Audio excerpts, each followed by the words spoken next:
দেখুন, আগামী শনিবার সকাল 10টায় এ রাজ্যের নতুন মুখ্যমন্ত্রীর নেতৃত্বে নতুন মন্ত্রিসভা শপথ নিতে চলেছে। প্রধানমন্ত্রী নরেন্দ্র মোদী, স্বরাষ্ট্রমন্ত্রী অমিত শাহর সঙ্গে থাকবেন অন্তত 20টা রাজ্যের মুখ্যমন্ত্রীরা। সবচেয়ে বড় কথা, এই প্রথম কোনো মন্ত্রিসভা ব্রিগেড প্যারেড গ্রাউন্ডে শপথ নেবে। কিন্তু তার থেকেও বড় কথা, এই প্রথম কোনো ভোটের ফলাফল বের হওয়ার পর, শোচনীয়ভাবে শাসক দল পরাজিত হওয়ার পর, এমনকি স্বয়ং মুখ্যমন্ত্রী তার নিজের কেন্দ্রে শোচনীয়ভাবে হেরে যাওয়ার পরেও মুখ্যমন্ত্রীর চেয়ার ছাড়তে নারাজ। স্বাধীন ভারতের ইতিহাসে এই রকম ঘটনা কখনো ঘটেনি।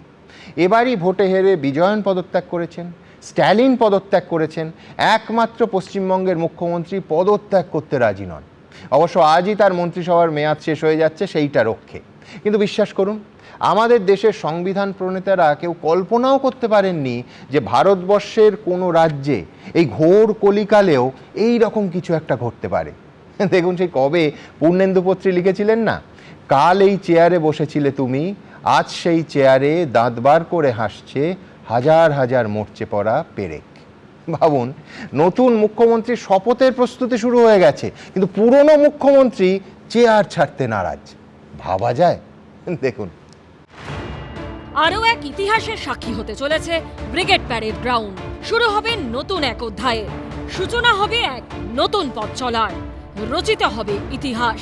15 বছরের তৃণমূল জমানা ধূলিসাৎ, পরিবর্তনের পশ্চিমবঙ্গ এখন গেরুয়াময়। বিপুল জয়ের পর 9ই মে অর্থাৎ শনিবার 25শে বৈশাখ ব্রিগেডে শপথ নেবে নতুন বিজেপি সরকার। 8 তারিখ সন্ধ্যাবেলা বিধায়ক দলের বৈঠক, 9 তারিখ ব্রিগেড প্যারেড গ্রাউন্ডে আমাদের শপথ গ্রহণ অনুষ্ঠান সকাল 10টায়। রেকর্ডের পর আরেক রেকর্ড।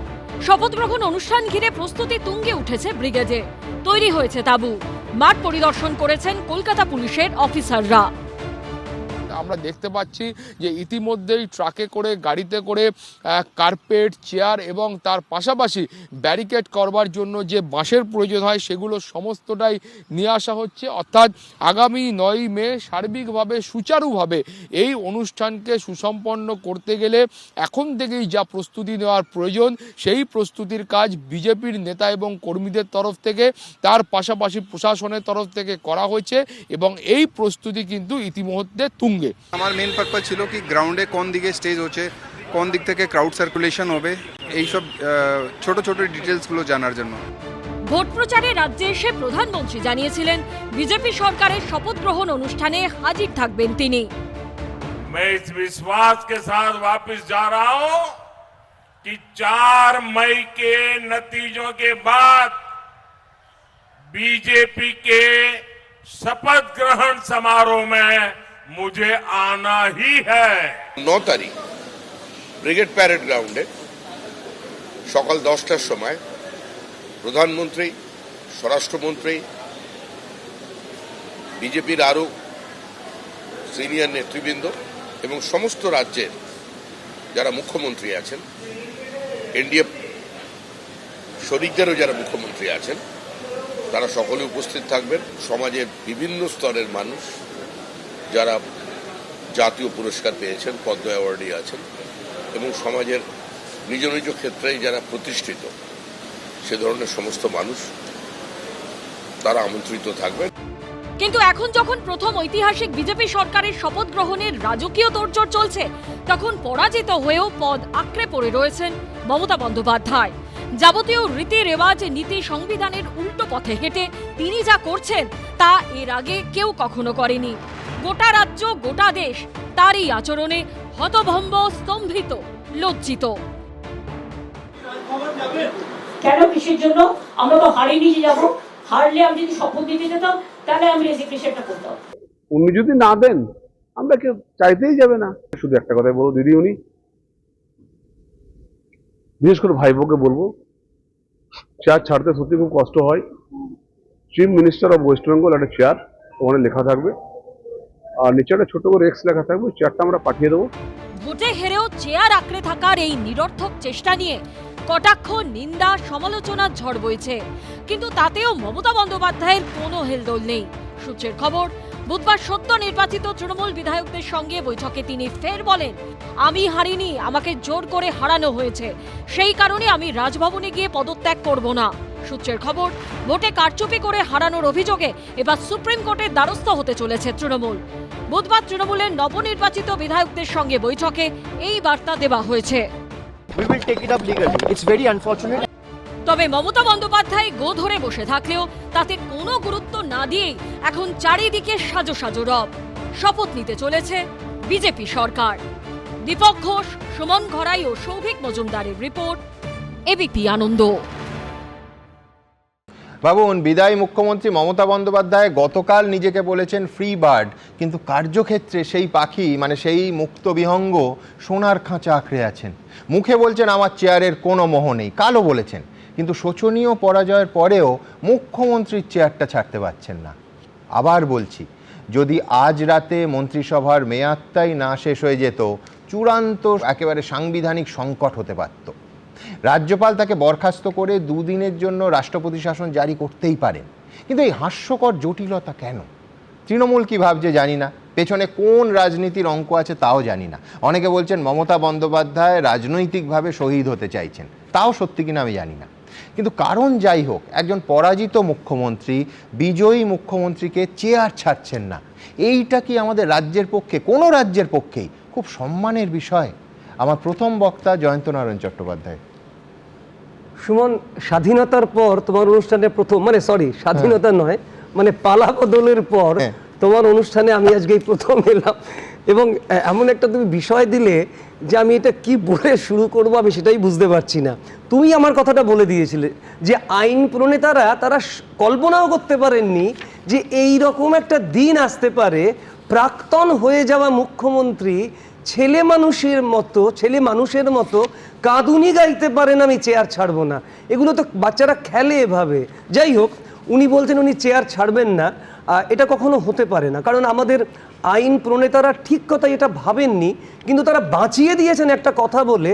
তারা বলেছেন একটা মেয়াদ শেষ হওয়ার সময় কিন্তু আছে, এবং এই মেয়াদটা শেষ হয়ে যাবে আজকে বোধহয় রাত 12টার পরে, আর তারপরেই রাজ্যপাল মশাই তিনি ডিসমিস করবেন, এই সভাটাকে তিনি ডিসমিস ঘোষণা করবেন, এবং তারপর উনি আর থাকতেও পারবেন না। এবার উনি চেয়ার আঁকড়ে বসে থাকুন বা না থাকুন, ফুটপাতে বসে থাকুন, কিছুই যায় আসে না। নতুন মন্ত্রিসভা তারা শপথ নেবে, এবং যা যা বলা আছে সংবিধানে সেই অনুযায়ী এগিয়ে চলতে হবে। তুমি ঠিক বলেছো, সাংবিধানিক সংকট, কিন্তু সম্ভবত স্বাধীনতার পর এতগুলো রাজ্যে যেখানে যেখানে ভোট হয়েছে, ভোটের পর রেজাল্ট বেরিয়েছে, কোথাও কখনো এরকম নজির দেখাই যায়নি। নজিরবিহীন কথাটা এখন ক্লিশে হয়ে গেছে। তোমার 15 বছরের অনুষ্ঠানে আমি বারবার আস্তে নজিরবিহীন, অভূতপূর্ব, অবিশ্বাস্য এই শব্দগুলো আমি প্রায়ই ব্যবহার করেছি, আজকে আর করছি না। কিন্তু এটা ঠিক, ভারতবর্ষে কোনো রাজ্যে কখনো আমরা এরকম দেখিনি। তবে ওনার আর কি যায় আসে, উনি ছুটতেই পারেন সুপ্রিম কোর্টে, ওনার টাকার থলি তো রেডিই আছে, আমাদের পকেট কাটা টাকা, তা নিয়ে উনি সুপ্রিম কোর্টে ছুটতেই পারেন। তোমাকে একটা কথা বলি, সুনীল গাঙ্গুলির একটা সুন্দর আমি একটা থিওরি দিচ্ছি সুনীলদার কথায় যাওয়ার আগে, সেটা হচ্ছে কলকাতা হাইকোর্টের প্রাক্তন প্রধান বিচারপতি দেবাশিস করগুপ্ত সঙ্গে কথা হচ্ছিল। জাস্টিস করগুপ্ত বলছেন যে এটা ক্লাসিক্যাল অর্থে রাষ্ট্রপতি শাসন নয়, এটা হচ্ছে রাজ্যপাল দুদিন কাজটা চালিয়ে নিয়ে যাবেন। কিন্তু আমি বলছি যে কি ভয়ঙ্কর ভাবো যে এই রকম একটা সিচুয়েশন কোনো রাজ্যে হয়নি। আমি বলছি স্ট্যালিনের বিবৃতি আমি পড়ছিলাম, স্ট্যালিন তো হেরে গেছেন, তিনি বলছেন আমি দায়িত্বশীল, আমি কথা দিচ্ছি আমি দায়িত্বশীল বিরোধীর ভূমিকা পালন করব। একটা নর্মাল প্রসেস যেটা নিয়ে কোনোদিন মানে খবরের পেরিফেরিতে আসবেন না, যে স্বাভাবিকভাবেই যেটা হবে, তার জন্য এই জটিলতা, এই 10 জন সংবিধান বিশেষজ্ঞের সঙ্গে কথা বলা, রাজ্যপাল আইনি পরামর্শ তিনি নিচ্ছেন, এর কোনো প্রয়োজন ছিল জয়ন্ত? সুমন, 2রা মে 2011 বিকেল 4:30 আমাদের সকলের স্মৃতিতে ভাসছে। শ্বেত শুভ্র পোশাক পরিহিত সাদা চুলের একজন মানুষ, তিনি রাইটার্সের করিডোর দিয়ে হেঁটে আসছেন, তিনি পদত্যাগ পত্র জমা দিয়ে এসেছেন। যদিও তাকে বা তার দলের কাউকে চোর ধ্বনি শুনে বেরোতে হয়নি, তবে ধীরেন লেটকে পরে মারধর করা হয়েছিল, কান ধরানো হয়েছিল, সেগুলো যে কারা করেছিল, কেন করেছিল, সেগুলো সব আমরা জানি, আমি সে আলোচনায় যাচ্ছি না। সুনীল গঙ্গোপাধ্যায়ের একটা কবিতাতে উনি বলছেন যে যখন সভাগৃহে দ্রৌপদীর বস্ত্র হরণ হচ্ছে, তখন বুদ্ধিজীবীরা চুপ। বুদ্ধিজীবী মানে বিদুর, দ্রোণ, কর্ণ তারা চুপ করে রয়েছেন। বস্ত্র হরণ যখন হচ্ছে, ধৃতরাষ্ট্র চিৎকার করে বলছেন কে জিতছে, কর্ণ অট্টহাস্য করছে। তারপর এরকম নাটকের সভাসদ আমরা তো এখনো দেখি। তার আগে আমি তোমাকে বলবো বিক্রমাদিত্যের সভাগৃহের কথা, নবরত্ন তারাও তো কখনো প্রতিবাদ করেছেন। মহারাজ কৃষ্ণচন্দ্র, সম্রাট আকবর, সবাই এরকম স্তাবক পুষেছিলেন, কিন্তু তারা কখনো কখনো প্রতিবাদও করেছেন। কিন্তু আমি দেখছি গত এই জমানায়, গত 15 বছরে যে স্তাবক তিনি তৈরি করেছিলেন তোষামুদে বুদ্ধিজীবীদের মুখোশ পরে, তারা কেউ ওনাকে বলছে না। গতকালের প্রেস কনফারেন্সে আমি দেখলাম একজনের তো কুইজ কন্টেস্ট, সে প্রশ্ন শুনে আমরা বড় হয়েছি, তুমিও হয়েছো, তুমি আমার থেকে ছোট বয়সে বলেছিলাম। এবং ডেরেক ওব্রায়ান প্রেস কনফারেন্সে বললেন, প্রেস কনফারেন্স করে, যে একজন সাংসদ নিজের কথাই মিন করলেন যে মাথা কামিয়ে ফেলবেন যে কলকাতার একটা সিটও যদি বিজেপি জেতে, কলকাতার 6টা সিট সায়ন্তন বলতে পারবে 6টা সিট জিতেছে বিজেপি, কে মাথা কামিয়েছেন? মানে যদি তাই না করেন তাহলে এইসব বলেন কেন? সুমন, তারা কেউ বলে দিচ্ছেন না যেটা হয় না, এটা সাংবিধানিক সংকট তৈরি হবে, তারা হ্যাঁ হ্যাঁ হ্যাঁ হ্যাঁ করছেন। এই বুদ্ধিজীবীরা পশ্চিমবঙ্গকে যে কোথায় পিছিয়ে দিলেন তার নজির আরেকটা দেখলাম আমরা গতকাল। শুধু একটা কথা বলে শেষ করব সুমন, তোমার এই আসরে তো প্রায়শই আমি দেখেছি কেউ কেউ কবিতা বলেছেন, কেউ কেউ ছড়া কেটেছেন। আমি দুটো লাইন বলি, 15 বছর ধরে জমিয়ে রেখেছিলাম। শতাব্দীর কুৎসিততম স্লোগান আপনি দিয়েছেন, খেলা হবে খেলা। আমাদের জীবন আপনার কাছে খেলা, আপনি শুধু লুটেছেন আর আমরা পেয়েছি অবহেলা। আমি একেবারে পরিষ্কার আরেকবার বলবো যে হাইকোর্টের প্রাক্তন প্রধান বিচারপতি দেবাশিস করগুপ্ত এবং অ্যাডভোকেট এবং আমাদের প্রাক্তন অ্যাডভোকেট জেনারেল তো বটেই, ব্যারিস্টার জয়ন্ত মিত্র, দুজনেই বলছেন যে রাষ্ট্রপতির অনুমতি সাপেক্ষে রাজ্যপাল এই মাঝের দুদিনে কাজ চালিয়ে নেবেন। সাংবিধানিক সংকট যে অর্থে আমরা বলি, রাষ্ট্রপতি শাসন বলি, সেই জটিলতায় যাওয়ার ব্যাপারটা ঠিক সেই রকম নয়, কিন্তু টেকনিক্যালি হ্যাঁ সেই রকম। কিন্তু আবার আমার প্রশ্ন যে কেন?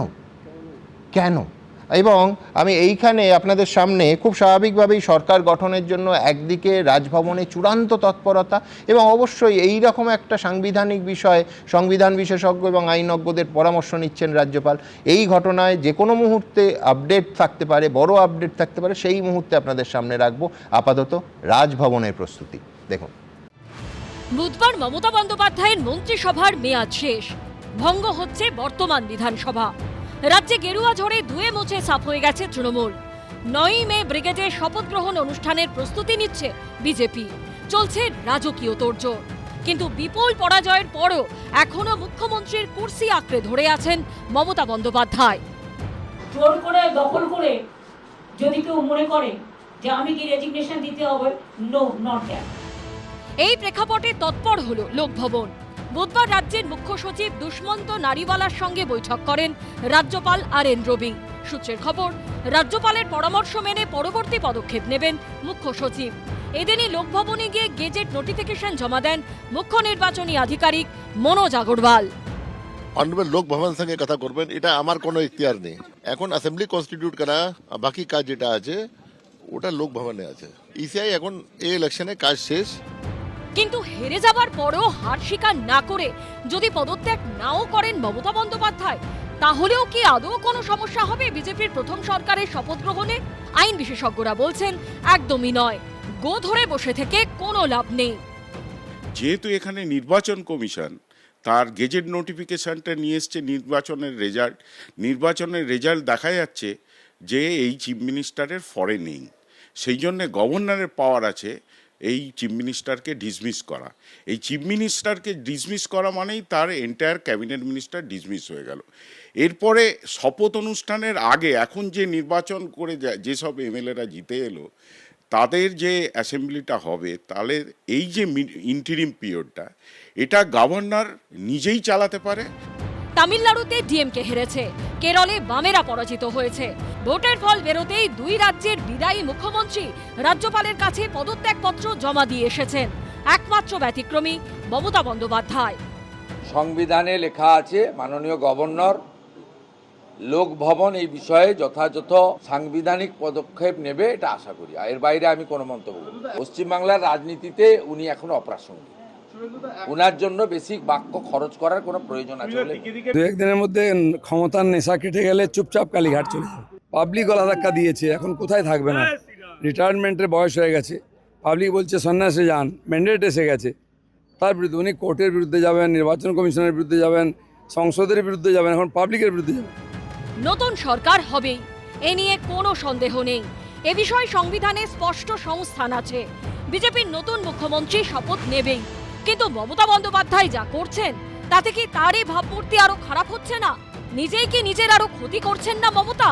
তিনি এখন প্রাক্তন, এটা মেনে নিতে অসুবিধা কোথায়? ভোটে শোচনীয় পরাজয়ের পর এমনিতেই ব্র্যান্ড মমতা শেষ, তারপরও তার এই আচরণ অবস্থান কি আদৌ মানায়? ঝিলম করঞ্জাই, রুমা পাল ও সৌভিক মজুমদারের রিপোর্ট, এবিপি আনন্দ। ভাবুন, মুখ্যমন্ত্রীর উপদেষ্টারা সবাই পদত্যাগ পত্র দিয়ে দিয়েছেন, তারা পদত্যাগ করেছেন, মুখ্যমন্ত্রী এখনো পদত্যাগ করেননি। কিন্তু জয়ন্ত বলল বলে আমার শুধু মনে পড়ছে 2011 সালের 13ই মের কথা। আজ থেকে ঠিক 15 বছর আগে, সেদিনও একেবারে ওই ভোরবেলা থেকে ঘন্টার পর ঘন্টা স্টুডিওতে লাইভ সম্প্রচার করছি এবিপি আনন্দে। দুপুর 11:15 ওই লাইভের মধ্যেই মোবাইলে ফোন এলো তৎকালীন মুখ্যমন্ত্রী সচিবালয় থেকে। সম্ভবত জয়দীপ দা, মানে জয়দীপ মুখোপাধ্যায় জানালেন দুপুর 2টোয় বুদ্ধদেব ভট্টাচার্য পদত্যাগ করতে রাজভবনে যাবেন। কার্যক্ষেত্রে দুপুর 2টোর 1 ঘন্টা আগে, মানে দুপুর 1টায়, ঠিক 1টার সময় বুদ্ধদেব ভট্টাচার্য রাজ্যপালের সঙ্গে দেখা করে রাজভবনে পৌঁছে গেলেন, রাজ্যপালের সঙ্গে দেখা করলেন, নিজের পদত্যাগপত্র জমা দিয়ে 15 মিনিটের মধ্যে রাজভবন থেকে বেরিয়ে এলেন। এবিপি আনন্দের লাইভ সম্প্রচারে ঠিক সেই মুহূর্তটা একটু নস্টালজিক হতে মাঝে মাঝে ভালোই লাগে, দেখে নি। 2টোয় বলেছিলেন মুখ্যমন্ত্রী সচিবালয়, তার আগেই পদত্যাগ করলেন মুখ্যমন্ত্রী বুদ্ধদেব ভট্টাচার্য। যিনি যাদবপুর থেকেও জিততে পারেননি, প্রায় 11,000-এরও বেশি ভোটে তিনি পিছিয়ে রয়েছেন। দেখতে পাচ্ছেন বেরিয়ে যাচ্ছেন মুখ্যমন্ত্রী বুদ্ধদেব ভট্টাচার্য। এই মুহূর্তে কোনো প্রতিক্রিয়া দেননি, বেরিয়ে যাচ্ছেন রাজভবন থেকে পদত্যাগ করে।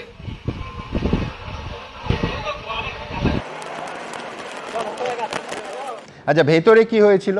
রাজ্যপাল বুদ্ধদেব ভট্টাচার্যকে অনুরোধ করেন নতুন সরকার গঠন হওয়া অবধি বুদ্ধবাবু যেন ওই তদারকি সরকারটা চালান। বুদ্ধবাবু মেনে নেন। নৈতিকতা এমন ছিল সেই সময়ে যে বুদ্ধদেব ভট্টাচার্য, এই যে ফুটেজটা দেখলেন না, সরকারি গাড়িতে রাজভবনে গেছিলেন, কিন্তু রাজভবন থেকে বেরিয়ে ওই সিঁড়ি দিয়ে নেবে আলিমুদ্দিন স্ট্রিট এসেছিলেন দলের গাড়িতে, গাড়িটা বদল করে। ভাবুন, তখনও কিন্তু তদারকি সরকারের মুখ্যমন্ত্রী। এই সৌজন্যের বৃত্তটা সম্পূর্ণ হয় রাজভবনে। মমতা বন্দ্যোপাধ্যায়ের শপথ গ্রহণ অনুষ্ঠানে বুদ্ধবাবু উপস্থিত হলেন, সেইখানে সঙ্গে বামফ্রন্টের চেয়ারম্যান বিমান বসু এবং প্রাক্তন অর্থমন্ত্রী অসীম দাশগুপ্ত। দেখুন সেই মুহূর্তের ছবি। দেখুন, অনেকেই 4 আনা 6 আনার নেতারা বলেন যে মিডিয়ার জন্য নাকি 34 বছরের বামফ্রন্ট সরকার হেরে গেছে। একেবারে ঘটনাটা তা নয়, এবং বুদ্ধদেব ভট্টাচার্য স্বয়ং কোনোদিন তা মনে করেননি। যদি করতেন তাহলে তার মুখ্যমন্ত্রিত্ব থেকে পদত্যাগ করার পর যখন তৃণমূল সরকার গঠিত হলো, তখন একটার পর একটা এক্সক্লুসিভ এবং অসাধারণ সাক্ষাৎকার এই এবিপি আনন্দ স্টুডিওতে এসে আমাকে দিতেন না। এবং আজকে সেই সাক্ষাৎকারগুলো দেখলে মনে হয় যে সামনের ভবিষ্যৎটা একেবারে দেখতে পেয়েছিলেন। আমি এই অনুষ্ঠানের পরে এই সঙ্গে সুমন সোশ্যাল মিডিয়া অ্যাকাউন্টে সাক্ষাৎকারগুলো পোস্ট করব, দেখবেন বহু ক্ষেত্রে চমকে উঠতে হয়। কিন্তু কথা সেটা নয়। আমি তারপরে প্রথমবার যখন প্রথমবার প্রাক্তন মুখ্যমন্ত্রী হিসেবে বুদ্ধদেব ভট্টাচার্য স্টুডিওতে এলেন, আমি প্রথম প্রশ্ন করেছিলাম যে আপনাকে জনসভায় দেখা যাচ্ছে না, প্রায় 2 মাস আপনি নেই। উনি বলেছিলেন কি গুরুত্বপূর্ণ কথা, ভাবুন, নির্বাচনে একটা পরিবর্তনের পর আমার মনে হয়েছে একটু দূরে থাকাই কিছুদিনের জন্য উচিত, সেটাই শোভন। আমি পাবলিক লাইফ থেকে দূরে ছিলাম না, যাতায়াতটা মিটিং করাগুলো একটু কমিয়েছিলাম, জনগণের কাছে কিছু বলতে যাব তো বটেই, কিন্তু তার জন্য একটু সময় নিয়েছিলাম। আমি বলছি এটা কি খুব স্বাভাবিক ছবি নয়? তখন আমরা সত্যি খুব স্বাভাবিকভাবে গুরুত্ব দিইনি। আজকে 26-এ দাঁড়িয়ে 15 বছর পর মনে হচ্ছে যে এই ছবিটা বোধহয় দেখানো দরকার। আসলে এটাই তো স্বাভাবিক সৌজন্যের ছবি। দেখুন কি জিজ্ঞেস করেছিলাম, বুদ্ধবাবু উত্তরে কি বলেছিলেন। বুদ্ধবাবু, আমার প্রথম প্রশ্ন, কেমন আছেন? দীর্ঘদিন, বেশ কয়েক মাস আপনাকে জনসভায় দেখা যায়নি, পার্টি অফিসে নিয়মিত গেছেন কিন্তু পাবলিক মিটিং করেননি। তার কোনো বিশেষ কারণ? নির্বাচনের ধাক্কায় হতাশা? না, হতাশা আমার হওয়া সম্ভব নয়। আমি সবসময় আশাবাদী।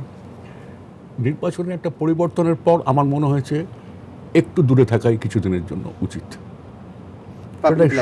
সেটাই শোভন। পাবলিক লাইফ থেকে আমি কোনো দূরে ছিলাম না। যাতায়াতটা মিটিং করাটা একটু কমিয়েছিলাম, কিন্তু পার্টির মিটিং, আভ্যন্তরীণ মিটিং কোনো সময় উপেক্ষা করেছি। জনগণের নাকি চিঠি দিয়েছেন পার্টি কর্মীদের, সেটা আগেও দিয়েছি, এখন বেশি দিই।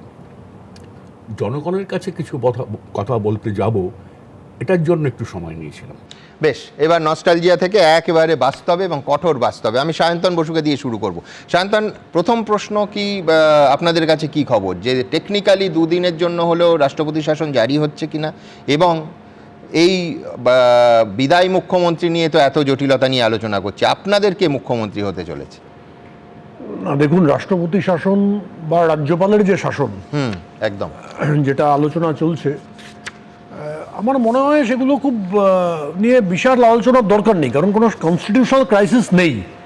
জনগণ সিদ্ধান্ত জানিয়ে দিয়েছেন, সে একজন রাগ করে বলছেন আমি চেয়ার ছাড়বো না, কি করা যাবে? এখন তার রাগ তো ভাঙাতে আর কেউ যাবে না। এককালে হয়েছিল, ভারতবর্ষের প্রধানমন্ত্রী ছিলেন অটল বিহারী বাজপেয়ী। সুধীন্দ্র কুলকার্নির মানে ঘর্মাক্ত অবস্থায় তাকে ঢুকতে এবং বেরোতে আমরা বারবার ওই 30 হরিশ চ্যাটার্জি স্ট্রিটের বাইরে থেকে দেখেছি। পেট্রোলের দাম, ডিজেলের দাম 2.5 টাকা 2 টাকা 50 পয়সা বাড়লে উনি সকাল বিকেল পদত্যাগ করতেন, আর দিল্লি থেকে তৎকালীন প্রতিরক্ষা মন্ত্রী জর্জ ফার্নান্ডেজ আর প্রধানমন্ত্রীর বিশেষ দূত সুধীন্দ্র কুলকার্নি এসে ওনাকে খালি মানাতেন যে আপনি পদত্যাগ করবেন না।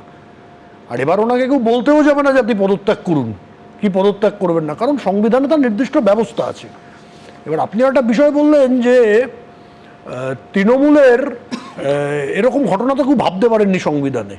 তৃণমূল অনেক কিছু করেছে যেটা সংবিধানে যারা লিখেছেন তারা কখনো ভাবতেই পারেনি। আমি 2019 সালে বসিরহাট লোকসভা কেন্দ্র থেকে প্রতিদ্বন্দ্বিতা করি। আমার বিরুদ্ধে যিনি প্রতিদ্বন্দ্বিতা করে জিতে সাংসদ হয়েছিলেন, তিনি বাংলাদেশ থেকে 2জন অভিনেতাকে নিয়ে এসেছিলেন তার ওই প্রচার করার জন্য। আপনাদেরও তো মনে আছে, এখন আর্কাইভে পাবেন। আমি যখন নির্বাচন কমিশনে এটা নিয়ে আপত্তি করি, তাদের একজনের বোধহয় আমার যত স্মৃতিতে আছে ভিসা এক্সপায়ার করে গেছিল। আমি সেটাও বলছি না, আমি যখন আপত্তি করি, তৃণমূলের একজন নেতা যিনি এখনো সাংসদ আছেন, তিনি বললেন আইনে কোথায় লেখা আছে যে বিদেশি অভিনেতা অভিনেত্রী প্রচার করতে পারবে না। তিনি বলেছেন অন রেকর্ড, এবিপি আনন্দের আর্কাইভে পাবেন। আসলে যারা নির্বাচনের আইন বানিয়েছিলেন তারা তো কখনো কল্পনা করতে পারেননি যে বিদেশ থেকে এসে এখানে এসে প্রচার করবে। এইটার জন্য অদ্ভুত অদ্ভুত সব ঘটনা তৃণমূল কংগ্রেস করতে পারে। এমন একটা ইউনিক দল, এখন তাদের আরাবুল ইসলাম তাদের দলে নেই। আপনাদের মনে আছে এই আরাবুল বাবু একজন, এবং আরাবুল ইসলাম এই অভিযোগ তুলছেন যে পশ্চিমবঙ্গে গণতন্ত্র নেই, এও দেখতে হলো 15 বছরের। ভাবুন আপনি তাহলে। এবং আরাবুল ইসলাম কি করছেন, একটা কলেজের সভাপতি, তিনি একজন শিক্ষিকাকে জগ ছুঁড়ে মারলেন, তা নিয়ে কথা হলো। আপনারা বললেন যে একজন 8 পাস না 8 ফেল, সে কি করে সভাপতি হয়? তৃণমূলের একজন নেতা বললেন রবীন্দ্রনাথ যদি বিশ্ববিদ্যালয় প্রতিষ্ঠা করতে পারে কোনো ডিগ্রি ছাড়া, আরাবুল ইসলাম কি দোষ করলো? এই কথা সাধারণ বাঙালি বলতে পারেনি এতদিন। এই দুঃসাহস তৃণমূল কংগ্রেস দেখিয়েছে। তার জন্য তৃণমূল কংগ্রেস পারে না, এমন পৃথিবীতে কিছু নেই। তৃণমূল কংগ্রেসের নেত্রী, বিদায়ী মুখ্যমন্ত্রী, তিনি যে সমস্ত কবিতা লিখেছেন, ওই কবিতা বাঙালি পড়ে শক্তি চট্টোপাধ্যায়ের কথা ভাববে না, জীবনানন্দের কথা ভাববে না, রবীন্দ্রনাথের কথা ভাববে না, তাকে ভাববে। এটা আমরা ভাবতে পারছি না। শুধু তাই নয়, আমাদের ভাবুন তো রাজ্যের মুখ্যমন্ত্রী কি করেন না। এতদিন ছবি এঁকেছে, আমি ফেসবুকে দেখছিলাম যে আমরা একজন শিল্পী থেকে হারালাম। তিনি ছবি আঁকেন, তিনি গান, তিনি 20 কিলোমিটার হাঁটেন, তিনি কবিতা লেখেন, তিনি পারেন না। পৃথিবীতে এমন কোনো কাজ নেই, বাটুল দি গ্রেটকে বাদ দিলে এত শক্তিশালী ব্যক্তিত্ব পৃথিবীর ইতিহাসে এসছেন বলে আমার জানা নেই। আপনার যে দ্বিতীয় প্রশ্ন, কে মুখ্যমন্ত্রী হবেন, আমি বিধায়ক নই, আমি পার্টির পার্লামেন্টারি বোর্ডের মেম্বার নই। এটা পার্টির বিধায়করা সিদ্ধান্ত নেবেন বা তারা প্রস্তাব করবেন, চূড়ান্ত অনুমোদন পার্টির পার্লামেন্টারি বোর্ড নেবে। আমরা তো আর একটা পরিবার, পুরোটা বলুন, অমিত শাহর উপস্থিতিতে পার্লামেন্টারি বোর্ডে তো প্রধানমন্ত্রী আছেন, অমিত শাহজি আছেন, এরকম 12 জন আছেন, রাজনাথ সিং জি আছেন। কিন্তু অমিত শাহ উপস্থিত হচ্ছেন এবং শপথ নেবেন, শপথের আগে এবং এই বৈঠকে তিনি থাকবেন। পার্লামেন্টারি বোর্ড, যেটা পার্টির পদ্ধতি, পার্লামেন্টারি বোর্ড একটা নাম নিয়ে আলোচনা করে নিজেদের মধ্যে একটা সিদ্ধান্ত নিয়ে বিধায়কদের মতামত জানাবেন।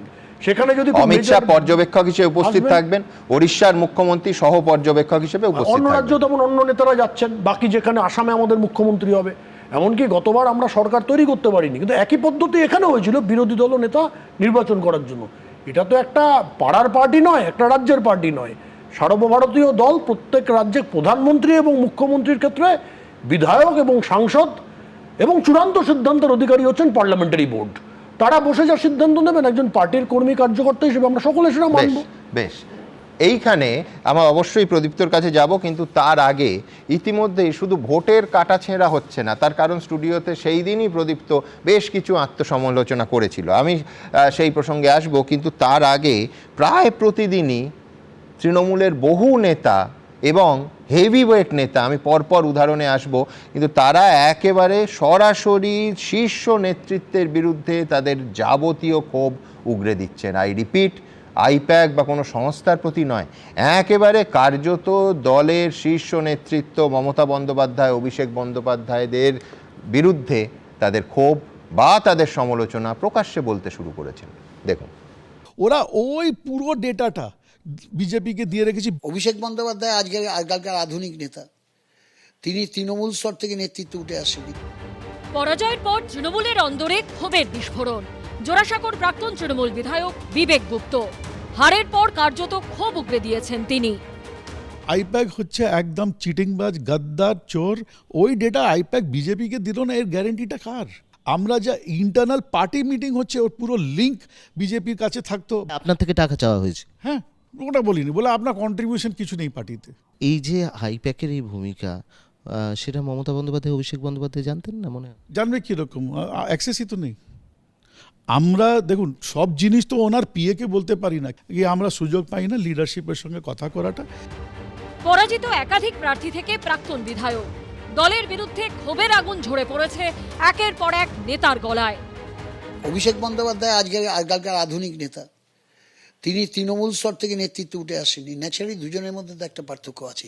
আধুনিক প্রযুক্তি দিয়ে তৃণমূল স্তরের মানুষের পালস জানা যায় না। যেদিন থেকে অভিষেক বন্দ্যোপাধ্যায়কে উনি লিডার করে দিয়েছেন এবং অভিষেক বন্দ্যোপাধ্যায়ের আন্ডারে যারা লিডার, তারা সামাজিকভাবে যেটা পড়া যায়, তাদের চিন্তাভাবনার সাথে আমাদের পুরনো যারা 98 সাল থেকে যারা দল করে চিন্তাভাবনার অনেক ফারাক ছিল। নেতাদের কাছে গিয়ে ঔদ্ধত্য পায়, অহংকার পায়, নেতারা কথা শুনতে না চায়, নেতাদের কাছে গেলে তারা মানে অ্যাভয়েড করার চেষ্টা করে। কেউ দায়ী করছেন নেতা নেত্রীকে, কেউ বা আইপ্যাককে। দেখেন, দলের বিপর্যয় যদি বলা যায়, তাহলে একজনই ব্যক্তি আছে দলটাকে তিলে তিলে শেষ করে দিল, এটা অভিষেক ব্যানার্জি। আইপ্যাককে ছেড়ে দিচ্ছেন কেন? আজকে পার্টি অফিস ভাঙচুর হচ্ছে, আইপ্যাক কোথায়? নারায়ণগড়ের প্রাক্তন তৃণমূল বিধায়ক সূর্যকান্ত অট্ট, তৃণমূলের পরাজয়ের পরই ক্ষোভের আগুন তার গলায়। অভিষেক বন্দ্যোপাধ্যায়, মমতা বন্দ্যোপাধ্যায়ের সঙ্গে কথা বলা যায় না। আমি কেন, কোনো এমপি এমএলএরা গেলে মমতা বন্দ্যোপাধ্যায়ের ঘরে ঢুকতে দেওয়া হয় না। ভোটে কার্যত তৃণমূল শূন্য হয়ে গেছে পূর্ব মেদিনীপুর, সেখানেও তৃণমূলের একের পর এক নেতা ক্ষোভ উগরে দিয়েছেন। অর্ণব মুখোপাধ্যায়, বিটন চক্রবর্তী ও অমিত জানার রিপোর্ট, এবিপি আনন্দ। দেখুন, আবার বলছি, এর পরের প্রতিবেদনে আবার দেখাবো আরও কয়েকটা উদাহরণ যে হার নিয়ে ইতিমধ্যেই কিন্তু কাটাছেঁড়া শুরু হয়ে গেছে এবং অনেকেই শেষ পর্যন্ত পৌঁছে যাচ্ছেন মমতা বন্দ্যোপাধ্যায় এবং অভিষেক বন্দ্যোপাধ্যায়ের ভূমিকাতে। কৃষ্ণেন্দু নারায়ণ চৌধুরী, মালদার ডাকসাইটে নেতা, সেই কংগ্রেস আমল থেকে, আমি যবে সাংবাদিকতায় এসেছি তারও অনেক আগে থেকে তিনি রাজনীতি করছেন। তিনি বলছেন কোট আনকোট, অভিষেক বন্দ্যোপাধ্যায় দলটাকে তিলে তিলে শেষ করে দিল। Atin Ghosh, one of the senior most leaders, আবার তার ক্ষেত্রেও একই জিনিস প্রযোজ্য। আমাদের সাংবাদিকতায় আসার আগে থেকে, বহু আগে থেকে তারা রাজনীতিতে আছেন এবং স্বমহিমায় আছেন। মমতা বন্দ্যোপাধ্যায় ইনফ্যাক্ট চূড়ান্ত দক্ষিণ কলকাতা প্রীতি যদি তার না থাকতো, তাহলে এই তৃণমূল দলের একেবারে শীর্ষে পৌঁছতে পারতেন অতীনবাবু, অনেকেই জানেন। তিনি বলছেন, আবার বলছি coat unquote, Abhishek Bandyopadhyay corporate স্টাইলে চলেন, তাই তৃণমূল স্তরে দল আর পৌঁছতে পারছে না। রত্নাদেবী আপনারা দেখলেন, একেবারে নিজেই বলে দিচ্ছেন যে তৃণমূলের অনেক নেতা সিন্ডিকেট আর তোলাবাজির সঙ্গে যুক্ত, না বললে যে কিছু যেত আসতো, বাস্তবতা পাল্টাতো তা নয়, কিন্তু রত্নাদেবী মানছেন এটা গুরুত্বপূর্ণ। দলটাকে এখন এক রাখাই কি সব থেকে বড় চ্যালেঞ্জ? 80টা বিধায়ক শেষ পর্যন্ত তৃণমূল ধরে রাখতে পারবে তো? প্রদীপ্ত কি বলে? না দেখো, 80টা বিধায়ক ধরে রাখতে পারবে কি পারবে না এই প্রশ্নের উত্তর আগে আমার কিছু দুজনের কমেন্টের কনটেক্সটে কমেন্ট আছে। দাদা 2021-এর কথা বললেন যে বিদেশি ন্যাশনাল এনেছিল, ওরা তো সংবিধান সব জানে। এই ছবিটা হচ্ছে গুজরাটের 2022-এর বিধানসভায় বিজেপির প্রার্থীর ছবি, সেখানে তারা বিদেশি ন্যাশনাল এনেছিলেন। এই ছবিটায় পরিষ্কার সেটা দেখা যাচ্ছে, এবং এটা গুজরাটের বিজেপির যে টুইটার, যে ইউটিউব ভিডিও, সেখান থেকে নেওয়া, আমার তৈরি করেন। এবং এটা নিয়ে সাকেত ঘোকেল তিনি একটা চিঠিও লিখেছিলেন। ফলে বিজেপি যেটা জানে সেটা বিজেপি নিজেরাই করছে ভুল। সেই বিজেপি পশ্চিমবঙ্গে ক্ষমতায় এসছে, তার উদাহরণ আমরা এখন রাজ্যের দিকে দিকে দেখতে পাচ্ছি। বুলডোজার কিরকম কাজ শুরু করছে, কিরকম 4 জন পোস্ট পোল ভায়োলেন্সে মারা যাচ্ছেন, সেই আলোচনার দিনে আমরা আজকে পাচ্ছি না। আমি শেষ করে দিই স্যার। ঠিকই, দেখুন আমি প্রদীপ্তর সঙ্গে একদম একমত যে ভায়োলেন্স একেবারে একটা ঘটনা হলেও একই রকমভাবে সমানভাবে ঘৃণ্য, এবং এই যে পশ্চিমবঙ্গের রাজনৈতিক সংস্কৃতি বদলের কথা বিজেপি বলে, একটা ঘটনাও কিন্তু সেই যে তার দাবি, তার আশ্বাস এবং যে প্রতিশ্রুতির কথা ভেবে এত মানুষ বিজেপিকে সমর্থন করেছেন তাদের কাছে একটা ধাক্কা। কিন্তু পাশাপাশি এটাও বলতে হবে যে নিউ টাউন এবং হাওড়াতে বিজেপি কর্মী খুন, অভিযোগ তৃণমূলের বিরুদ্ধে। আবার বিজেপির হাতে তৃণমূল খুন নানুর এবং বেলেঘাটায়, এবং তারপর ন্যাজাটের গোলমাল ইত্যাদি আছে। আমি বলছি এটা 6টা 5টা বা একদম কেউ বলতে পারেন ওই ফুটবল স্কোরের মতো 2-2 হয়েছে, ব্যাপারটা হালকা নয়। ব্যাপারটা হচ্ছে পশ্চিমবঙ্গের সংস্কৃতি, একটা ঘটনা হলেও সেটা মারাত্মক। এবং এর একটা অংশ আছে, সেটা হচ্ছে বিজেপি আজকে প্রেস কনফারেন্স করে এবং পুলিশের সর্বস্তরে প্রেস কনফারেন্স করে এই যে বুলডোজার ইত্যাদি বললো না, একেবারে নির্দেশ হয়েছে যে যারা ভাড়া দেবেন তাদেরও গ্রেফতার হতে হবে, বা কেউ যদি ধার দেন মিছিলে গ্রেফতার হতে হবে। একেবারে কড়া বার্তা এসেছে শীর্ষ স্তর থেকে বিজেপির। আমি প্রদীপ্তর কাছে আবার এই পয়েন্টের জন্য ধন্যবাদ জানিয়ে আসবো, কিন্তু তার আগে দ্রুত এই ছবিটা একবার দেখে নিই। ভায়োলেন্স, কয়েকটি জায়গায় অশান্তি, কোথাও ভাঙচুর, খুন। এই পরিস্থিতিতে তৎপর হলো পুলিশ, সক্রিয় প্রশাসন। কোনোভাবে কোনো অশান্তি বরদাস্ত করতে নারাজ তারা। After the announcement of result, there have been incidents of violence, including threatening, assault, intimidation, and on those incidents we have registered more than 200 FIRs, and we have arrested 433 persons during investigation of those FIRs. Apart from that, we have arrested more than 1100 persons in preventive sections. এর মধ্যে আবার বিভিন্ন জায়গা থেকে অস্ত্র উদ্ধারের ঘটনা ঘটেছে। আনন্দপুরে তৃণমূল কর্মীর ঘরের বক্স খাট থেকে উদ্ধার হয়েছে আগ্নেয়াস্ত্র বিস্ফোরক। মুর্শিদাবাদের সালারেও এক তৃণমূল কর্মীর বাড়ি থেকে মিলেছে আগ্নেয়াস্ত্র। গ্রেপ্তার করা হয়েছে ওই তৃণমূল কর্মীকে। হুগলির শ্রীরামপুরে 2টো ওয়ানশটার, 2টো কার্তুজ ও ধারালো অস্ত্র সহ 3 দুষ্কৃতীকে পাকড়াও করেছে পুলিশ। যত রাফ অ্যান্ড রাউডি আছে সবাইকে অ্যারেস্ট করার জন্য একটা স্পেশাল ড্রাইভ চলছে, এবং অনেকগুলো আর্মস রিকভারি হয়েছে, অনেকগুলো লোক ধরা পড়েছে। পুলিশ অফিসার যদি কোনো রকম কর্তব্য গাফিলতি পাওয়া যাবে কি ওইখানে আছেন এবং কিছু অ্যাকশন নিচ্ছেন না, ওদের বিরুদ্ধে কঠোর শাস্তিমূলক ব্যবস্থা নেওয়া হবে। 2021 সালে 12,000 এফআইআর হয়েছিল, 57 জন মারা গেছিল। আপনি আমাকে বলুন, আমি ডিজিপি কে ফোন করলাম, 12,000 এফআইআর হয়েছে, ভবানী ভবনে পড়ে আছে। রিটায়ার্ড জাস্টিস মঞ্জুলা চেল্লুরের নেতৃত্বে কমিশন করে দিয়েছিল, ওই ফাইলগুলো খোলাবো। আবারও বলছি, শান্তি বজায় রাখুন।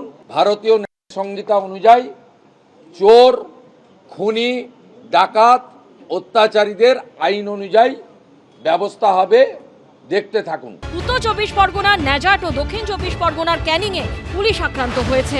পুলিশ সূত্রে খবর, মঙ্গলবার ভেরি দখলকে কেন্দ্র করে রণক্ষেত্র হয়ে ওঠে দক্ষিণ 24 পরগনার ন্যাজার। কেন্দ্রীয় বাহিনীকে নিয়ে ন্যাজার থানার ওসি সেখানে পৌঁছতেই তাদের লক্ষ্য করে গুলি চালায় দুষ্কৃতীরা। Yesterday till night we conducted a raid, and up to morning we had arrested 4 persons. Raids are still continuing. দক্ষিণ 24 পরগনার ক্যানিংয়ের নারায়ণপুরে দুষ্কৃতীদের হাতে আক্রান্ত হন ঘুটিয়ারি শরীফ ফারিদ, সাব ইন্সপেক্টর ধনঞ্জয় মুখোপাধ্যায় সহ কয়েকজন পুলিশ অফিসার ও কর্মী। সুমন ঘরাই, ময়ূর ঠাকুর চক্রবর্তী ও সমীরণ পালের রিপোর্ট, এবিপি আনন্দ। কিন্তু প্রদীপ্ত, আমি এই আলোচনায় তো আরও আসবো, আরও উদাহরণ দেব। একটা ধাঁধা আমায় বলে দাও তো, যেদিন তুমিও ছিলে স্টুডিওতে, আমরা আলোচনা করছিলাম, তৃণমূল কংগ্রেসের তরফ থেকে অফিসিয়ালি এটা পোস্ট করা হয়, অভিষেক বন্দ্যোপাধ্যায়ের বক্তব্য, ফলাফল প্রকাশের পর প্রথম বাক্য হচ্ছে whatever verdict the people deliver must be accepted by everyone in a civilise society. এ কি ঘুরিয়ে মমতা বন্দ্যোপাধ্যায়কে তিনি সিভিলাইজ সোসাইটির পার্ট নয় এরকম বলছেন নাকি? না, সেটা তো অবশ্যই একটা আলোচনার বিষয় এবং আমি আলোচনাও করবো, এখানে 164 নম্বর ধারাও আসবে। কিন্তু যে ইস্যুটা তুলেছি, দুটো কমেন্ট করব বলেছিলাম, আর একটা কমেন্ট আমি জানি না এটাই স্বাধীনতা কিনা, যেখানে এই উদয়নারায়ণপুরের ঘটনা দেখালে এরকম হাওড়ায় ঘটনা হয়েছে, এরকম বারাসাতে ঘটনা হয়েছে, সিআরপিএফ জাস্ট পিছনে দাঁড়িয়ে রয়েছে আর একের পর এক ভাঙা চলছে, একটা রাস্তার নাম বদল হয়ে যাচ্ছে, ক্লাব দখল হয়ে যাচ্ছে। আমি জানি না জয়ন্তদা এই স্বাধীনতার কথাই বলছেন কিনা, যে স্বাধীনতার কথা উনি শুরুতে করলেন। এটাও বলো যে তৃণমূল কর্মীর হাতে যখন নিউ টাউন আর হাওড়াতে এই পরিবর্তনের পর, রেজাল্ট বেরোনোর পর ফোন হচ্ছে বিজেপি কর্মীরা, সেটাও বলো। বিশ্বনাথ স্যারের সঙ্গে ছিলাম অন্য একটি চ্যানেলে, বিশ্বনাথ স্যার বলুন যে আমি সেদিনকেও বলেছি যে চূড়ান্ত ভাবে অ্যাকশন নেওয়া উচিত, এবং একই কথা বলবো 12,000 এফআইআর আছে দাদা, 57 জন মারা গেছেন। শুভেন্দুদা তো সব জানতেন। আমার রাজ্যে ইডি, সিবিআই, এনআইএ, আইটি কি না এসেছে। শুভেন্দুদা 2020 সালে চলে গিয়েছেন, আজকে 26। এই তথ্যগুলো শুভেন্দুদার তো নিশ্চয়ই দেওয়া উচিত ছিল, সেই একদম সায়ন্তনের জবাব দেবে। তাহলে আজকে রাজ্য সরকারের দুটো জিনিস বলবো, এক হচ্ছে হাইকোর্ট সিবিআই তদন্ত করছে, কিন্তু প্রদীপ্ত তোমরা যে ফ্যাক্ট ফাইন্ডিং টিম করছো এইবার 26-এর হারের পর ঘটনা নিয়ে, সেই ফ্যাক্ট ফাইন্ডিং টিম তোমার নিউ টাউন আর হাওড়ায় যেখানে বিজেপি কর্মী তৃণমূলের হাতে খুন হয়েছে রেজাল্টের পর যাবে তো? আমি অন ক্যামেরা বলে দিচ্ছি যে বা যারা করেছে তাদের ধরে চূড়ান্ত শাস্তি দেওয়া হোক, এবং এমন শাস্তি দেওয়া হোক যাতে ভবিষ্যতে কেউ আমি জাস্ট ক্লোজ করব। 15 বছর ধরে দাদা দুটো লাইন লিখে রেখেছেন, তার মধ্যে খেলা হবে যুক্ত হয়েছে যেটা 5 বছর আগে। তাহলে এই ভাবনাটা দেখুন যে 5 বছর আগে খেলা হবে হচ্ছে, আর দাদা সেটা 15 বছর আগে থেকে ভেবে রেখেছেন। এইটাই বোধহয় নতুন খেলা। একটা ফান্ডামেন্টাল ডিফারেন্স এখন প্রশাসন, নির্বাচন কমিশন ইত্যাদি ওই প্রশ্নে যাচ্ছি না। 21 সালেও তো ভয়ঙ্কর ঘটনা ঘটলো। রাজ্যের তৎকালীন মুখ্যমন্ত্রী একটা দুঃখ প্রকাশ, পুলিশকে বলেছি যে কঠোর ব্যবস্থা নিন। একটা লাইন কোন আর্কাইভে আছে? একটা আর্কাইভে আছে? আমার রাজ্য সভাপতি, আজকের দিনের অবধি বিরোধী দলনেতা, তিনি কিন্তু অন ক্যামেরা পরিষ্কার ভাষায়, স্পষ্ট ভাষায় অন্তত 10 বার বলেছেন যে বিজেপির ঝান্ডা নিয়ে যারা হিংসায় মদত দেবে তাদেরকে প্রশাসন রং না দেখে যেন গ্রেপ্তার করে, এবং দল থেকে আমি তাড়িয়ে দেবো। আমার রাজ্য সভাপতি বলছেন আমি তাড়িয়ে দেবো, আমাকে পার্টির সংবিধান সে অধিকার দিয়েছে। এবং আমি আপনাকে দায়িত্ব নিয়ে বলছি, আমার সল্টলেকে আমাদের পার্টির ঝান্ডা নিয়ে কিছু লোকজন দত্তাবাদ এলাকায় বিশৃঙ্খলা করেছে। আমরা উত্তর দমদমের আমাদের বিধাননগরের আইসিকে বলেছি কে কোন দল করে দেখবেন না, আপনি যারা করেছে তদন্ত করে সবাইকে গ্রেপ্তার করুন, এবং কোনো বিজেপি নেতা ফোন করলেও তাকে ছাড়বেন না। এটা আমরা বলতে পারি, আমার রাজ্য সভাপতি প্রকাশ্যে বলতে পারেন, আমরা বলেছি। আচ্ছা হ্যাঁ, আমার কিছু বলার আছে। প্রথম কথা হচ্ছে, আজকে যদি উল্টো রেজাল্ট হতো তাহলে প্রদীপ্ত কি হতো? আবার যদি 2011 সালে 23,000 পার্টি অফিস ভাঙা হয়েছিল, আজকে অবধি কটা পার্টি অফিস ভেঙেছে? কজন মানুষের মৃত্যু হয়েছিল পঞ্চায়েত নির্বাচনের পরে? কত হাজার মানুষ ঘর ছাড়া? সুমন, তুমি দেখো কদিন আগে গাড়ির ওপরে উঠে মোফাক্কেরুল ইসলাম যে ধরনের ইনস্টিগেটিং স্পিচ দিচ্ছিল বলে তাকে অ্যারেস্ট করা হয়েছে। তাহলে অভিষেক ব্যানার্জিকে কেন অ্যারেস্ট করা হয়নি? যখন সে বলছিল 4 তারিখ তোদের কোন বাবা আছে তাকে ডেকে আন, বা কোন জল্লাদের কটা বাবা আছে তাকে তো অ্যারেস্ট করা হয়নি। আমি দ্রুত জয়ন্ত এতগুলো রেফারেন্স দিল, দ্রুত একবার দেখবো কি বলেছিলেন অভিষেক, দেখুন। এবার আমি নিজে দায়িত্বে থাকব। 4 তারিখ 12টার পরে কোন জল্লাদের কত ক্ষমতা আর কার দিল্লির বাবা কাকে বাঁচাতে আসে আমি 4 তারিখ দেখব। এখানে জাহাঙ্গীর আমাকে আস্তে আস্তে বলেছে, দাদা সব দিয়েছো, একটা বৈদ্যুতিক চুল্লি করে দিতে হবে। আমি ভাবলাম 4 তারিখ ফল বেরোনোর পর কিছু লোক তো হার্ট অ্যাটাক করবে, তাদের সৎকারটাও ভালো করে করা আমাদের উচিত। করে দেবো, আমি কথা দিয়ে যাচ্ছি, লড়াই করে যত দ্রুত সম্ভব বৈদ্যুতিক চুল্লি হবে এখানে। প্রথম দফায় 23 তারিখ একবারে উত্তর থেকে জঙ্গলমহল যেখানেই ভোট হবে সবাই বিজেপির মাথা, ঘাড়, হাত, পা ভাঙবে। আর দ্বিতীয় দফায় পূর্ব বর্ধমান আর আমাদের দক্ষিণ 24 পরগনা, হাওড়া, হুগলি, কলকাতায় আমরা ঘাড় আর মেরুদণ্ডটা ভেঙে এদের ভোকাট্টা করে বলো হরি হরি বল, বহিরাগতদের খাটে তোল বলে বিদায় দেবো। আমি সেদিন না, হ্যাঁ,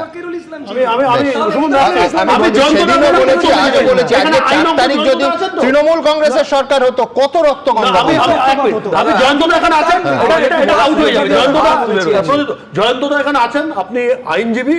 এই যেটা এই বৈদ্যুতিক চুল্লি, এই যে কথাটা বলেছেন, দুখানা উল্টে ইতিমধ্যে বিজেপি কর্মী মারা গেছেন, এই কারণে কি ওনাকে যুক্ত করা যায়, অভিযুক্ত করা যায়? উনি তো এক প্রকার খুন করার ইনস্টিগেশন করেছেন। একদম, আমি তো সেটাই বলছি, এই ধরনের হেড স্পিচ দেওয়াটা তো একটা অন্যায়। এবং মুফাক্কেরুল ইসলাম যদি জেলে থাকতে পারে তাহলে এনাকে কেন জেলে দেওয়া হবে না? সুমন, আরেকটা কথা আমি বলবো, ঠিক এই ধরনের কথাই আমি বলছি যে আইপ্যাক হচ্ছে একটা কর্পোরেট এজেন্সি যার মাধ্যমে বিভিন্ন ধরনের অপরাধ সংগঠিত হয়েছে, সে টাকা মারা থেকে শুরু করে চাকরি চুরি। তারপরে গত 15 বছরের নতুন শ্রেষ্ঠ সৃষ্টি হলো এক ধরনের বুদ্ধিজীবীদের নিয়ে আসা যারা ওই অপরাধগুলিকে জাস্টিফাই করে গেছে একের পর এক। আমি বলবো ওই দিনটার কথা, তোমরা 2021-এর কথা বলে প্রত্যেকটা জনসভায় হিংসাকে উস্কানি দেওয়া হয়েছে। সেটা বলছি তো, একটু আসতে হবে তো। দাদা কিছুক্ষণ আগে টাইমের কথা বলছিল, টাইমটা দেখে নেবে, 4/5/2021 দিদি পাবলিকলি একটা কল দিয়েছিলেন। সেইটা তোমার কাছে আর্কাইভ আছে, যে পিস স্টেবিলিটি আনার জন্য আমাদের কল দেওয়া হয়েছিল কিনা এবং পোস্ট পোল ভায়োলেন্সের অ্যাকশনের জন্য বলা হয়েছিল। স্যার বললেন না কিচ্ছু বলেননি। আমি বললাম সেই কিচ্ছুর মধ্যে একটা উদাহরণ খুঁজে পেলাম, এখনো পাবলিক ডোমেইনে আছে। দেখো, যেখানে তুমি বলছো আমার স্মৃতিটা এখনো কাজ করে। তার আগের এক সেকেন্ড, তার আগের বাক্য ছিল যে 5 তারিখ অবধি, আমার তারিখও মনে আছে, সম্ভবত 5, এই তারিখ অবধি নির্বাচন কমিশনের দায়িত্ব, আমার কোনো দায়িত্ব নেই। সম্পূর্ণ দায়িত্ব এড়িয়েছিলেন মমতা বন্দ্যোপাধ্যায়। 4 মের কথা বলছি, তুমি তার পরেরটা বলছো। না, প্রত্যেকটা বিবৃতি ছিল যে খুনের জন্য আমি দায়ী নই। কোর্টে গিয়ে তৃণমূল কংগ্রেস বলেছিল। এটা কিছু বলার মধ্যে পড়ে কিনা? কিন্তু তুমি আমার চেয়ার ছাড়াটা বলো, তুমি একবারে আসছো না। বলবো, আমাকে একটু সময় দিতে হবে, চেয়ারে ফেভিকুইকটা কে আটকালো? দ্বিতীয় যে কথাটা, যে দাদা বলছেন স্বাধীনতার প্রসঙ্গে যে পুরনো ঘটনাক্রম, দাদা আমি জয়ন্তবাবুর কাছ থেকেই শিখেছিলাম টিভিতে যখন প্রথম আসছি, যে পুরনো ঘটনা, বামফ্রন্টের ঘটনা বা একটা খারাপ ঘটনাকে দিয়ে আরেকটা খারাপ ঘটনাকে জাস্টিফাই করা যায় নাকি, এটা শিখেছি তো। তাহলে আজকে উনি কি করলেন?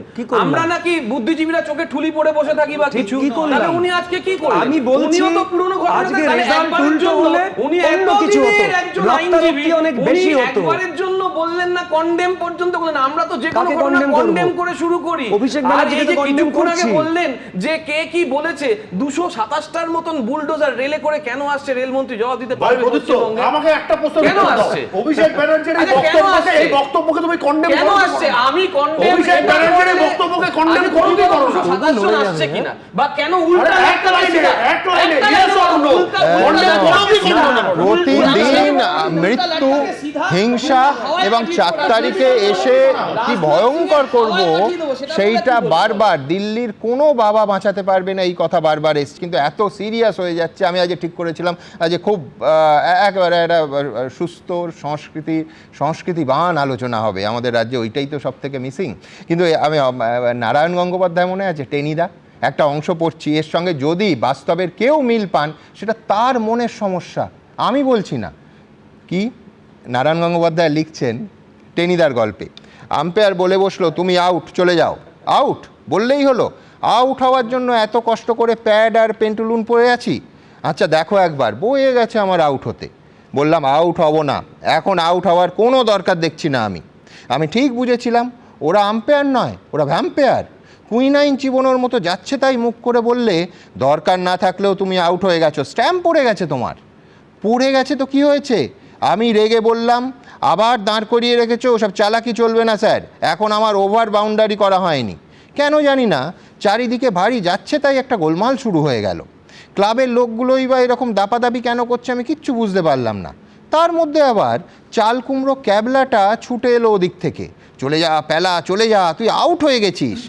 আর কতক্ষণ ধৈর্য থাকে এই অবস্থায়? আমি চেঁচিয়ে বললাম তোর ইচ্ছে থাকে আউট হবে, আমি এখন ওভার বাউন্ডারি করব। আবার বলছি নারায়ণবাবু অনেক আগে লিখেছিলেন তাকে মামলা টামলায় না টানাই ভালো, কিন্তু কথা হচ্ছে এর সঙ্গে বাস্তবের কি কোনো মিল পাচ্ছেন আমি জানি না। কিন্তু আপনাদের ওপর বিচারের দায়িত্ব দিয়ে আমি with a very serious note আবার যেখানে অ্যাড্রেস করব, একটা হিংসার ঘটনাও যেন এ রাজ্যে না ঘটে। এবং সায়ন্তন বলেছে দলের শীর্ষ নেতৃত্ব বারবার পুলিশের সঙ্গে বৈঠক করেছে, কড়া বার্তা দিয়েছে, এবং এক্ষেত্রে অবশ্যই এই যে জয়ের পর সবার আগে, সেদিনও বলেছিলাম ফলাফলের দিন, গুন্ডা এবং পুলিশের বদল হয়। আমি বলছি এই বদল যদি বিজেপির দরজাটা খোলা পায় তাহলে কিন্তু এ রাজ্যের দলের কি হবে আমার কোনো আগ্রহ নেই, কিন্তু এ রাজ্যে আবার একটা রাজনৈতিক সংস্কৃতির অধঃপতন দেখবে। সুতরাং এই প্রত্যেকটা ভায়োলেন্সের ঘটনা, হিংসার ঘটনা এই মুহূর্তে বন্ধ হোক, এটা আমাদের আর্জি ফার্জি নয়, দাবি। দেখুন, এবারে আমার আবেদন, শান্তি বজায় রাখতে হবে। বিজেপির তৃণমূলীকরণ হবে না। ক্ষমতার পরিবর্তন হয়েছে, মানসিকতার পরিবর্তনের জন্যও শুরু থেকেই সচেষ্ট বিজেপি নেতারা। 2011 সালে পরিবর্তনের পর জেলায় জেলায় বিরোধীদের ওপরে নেমে এসেছিল আক্রমণ, দখল হয়েছিল পার্টি অফিস। কিন্তু 2026-এর পরিবর্তনের পর যাতে তার পুনরাবৃত্তি না হয় সেজন্য শুরু থেকেই কঠোর অবস্থান নিচ্ছে বিজেপির শীর্ষ নেতৃত্ব। আগামী বিজেপি সরকার ভারতীয় ন্যায় সংহিতা অনুযায়ী প্রত্যেকটা মামলাকে রিওপেন করবে এবং আমরা ব্যবস্থা নেব। ওই পাপীদের অফিস হাত দেবেন না, উপেক্ষা করুন। বীরভূমের সিউড়িতে তৃণমূল সমর্থককে হুমকি দেওয়ার খবর পেয়েই সেখানে পৌঁছে গেছেন এই কেন্দ্রের জয়ী বিজেপি প্রার্থী জগন্নাথ চট্টোপাধ্যায়। হয়ে গেছে, আমি হাত জোর করে আপনাদের কাছে আমি ক্ষমা চাইছি, আপনাদের কাছে। সুতরাং এটা আমাদের পার্টির একদম নির্দেশ আছে, কোনো কিছু আপনারা অ্যালাউ করবেন এবং আপনাদের চাই যেখানে যা ফোর্স ইউজ করার একদম করুন, যেখানে প্রয়োজন হবে আমি যাব, আপনি যাতে একদম নিশ্চিন্ত থাকুন। বরানগরে তৃণমূলের পার্টি অফিস ভাঙচুরের খবর পেয়ে সেখানে পৌঁছে কড়া বার্তা দেন জয়ী বিজেপি প্রার্থী সজল ঘোষ। কোন পার্টি অফিস, এই পার্টি অফিসকে আমরা মনে করি মন্দির। হয়তো যাদের আজকে এই ঘটনা যাদের ওপর ঘটেছে তারাও কখনো হয়তো আমাদের মন্দিরে আঘাত করে থাকতে পারে, কিন্তু সে করেছে বলে আমি করব এটা কখনোই নয়। আমি এই ভিডিওর মাধ্যম দিয়ে আমি ক্লিয়ার বলে যাচ্ছি, আমি প্রশাসনকে অনুরোধ করেছি কড়া হাতে এই ধরনের কাজ দমন করা হবে, দলমত নির্বিশেষে। বুধবার নবান্নে গিয়ে স্বরাষ্ট্র সচিব সহ প্রশাসনের শীর্ষ কর্তাদের সঙ্গে দেখা করেন রাজ্য বিজেপি সভাপতি শ্রমিক ভট্টাচার্য। তৃণমূল কংগ্রেসের আভ্যন্তরীণ গোষ্ঠীদ্বন্দ্ব, তাদের আভ্যন্তরীণ রসায়নের কারণে তারা রাতারাতি কিছু তৃণমূলের ফ্ল্যাগ নিয়ে মাথায় গেরুয়া আবির লাগিয়ে দিয়ে তারা তৃণমূলের অফিস দখল করছেন, তালা লাগাচ্ছেন। আমাদের দলের পক্ষ থেকে অ্যাজ অফ নাও আমরা বলে দিয়েছি যে যারা এই কাজে বিন্দুমাত্র ইনভলভ থাকবেন তাকে দলের বাইরে যেতে হবে। এরই মধ্যে মঙ্গলবার রাতে উত্তপ্ত হয়ে ওঠে কলকাতার তপসিয়া। বিজয়ী তৃণমূল প্রার্থীর অনুগামীদের বিরুদ্ধে বাড়িঘর ভাঙচুর, হামলা এবং ভয় দেখানোর অভিযোগ ওঠে। এরপরই ঘটনাস্থলে পৌঁছয় কেন্দ্রীয় বাহিনী ও পুলিশ। ব্যাপক লাঠিচার্জ করে পরিস্থিতি নিয়ন্ত্রণে আনে তারা।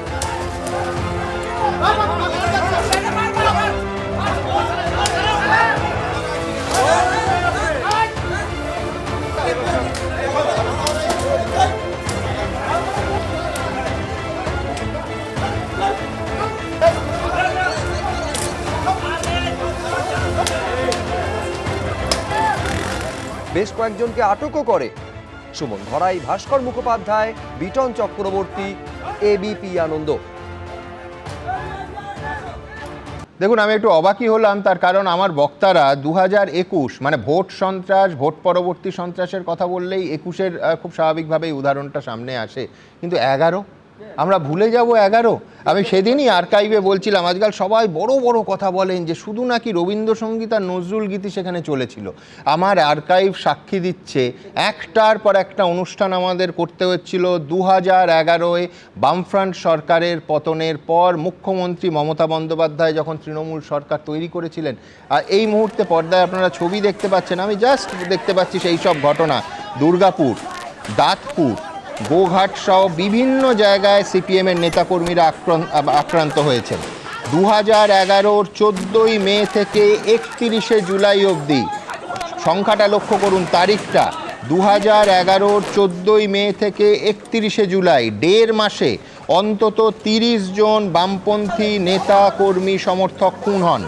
আহত হয়েছিলেন 2084 জন। আবার বলছি, খুন হন অন্তত 30 জন, আহত হয়েছিলেন 2084 জন। অনেক ক্ষেত্রে বিস্ময়কর অভিযোগ যেটা উঠেছিল যে হাসপাতালে নিয়ে যাওয়ার ক্ষেত্রে বাধা দেওয়া হয়েছিল।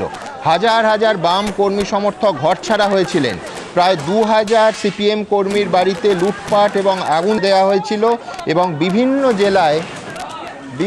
জেলায় সিপিএমের 821টা পার্টি অফিস লুট এবং দখল করা হয়েছিল। এটা হচ্ছে শুধু ওই বদলা নয় বদল। এবং ওই রবীন্দ্রসঙ্গীত চালার পর মমতা বন্দ্যোপাধ্যায় সিপিএমের কোনো কথা বললে উত্তর দিতেন যে ক্ষমতা এসেছি সবে 10 বছর লিউকোপ্লাস লাগানোর পরামর্শ দিতেন প্রত্যেক মঞ্চে, আমার নেওয়া প্রত্যেকটা সাক্ষাৎকারে। একটু মনে করিয়ে দিই, 10 অর্থাৎ 10 বছরের মধ্যে বিরোধীরা কোনো কথা বলতে পারবেন। এই ছিল এই রাজ্যের গণতান্ত্রিক পরিসর। কি বলতেন মমতা, দেখুন।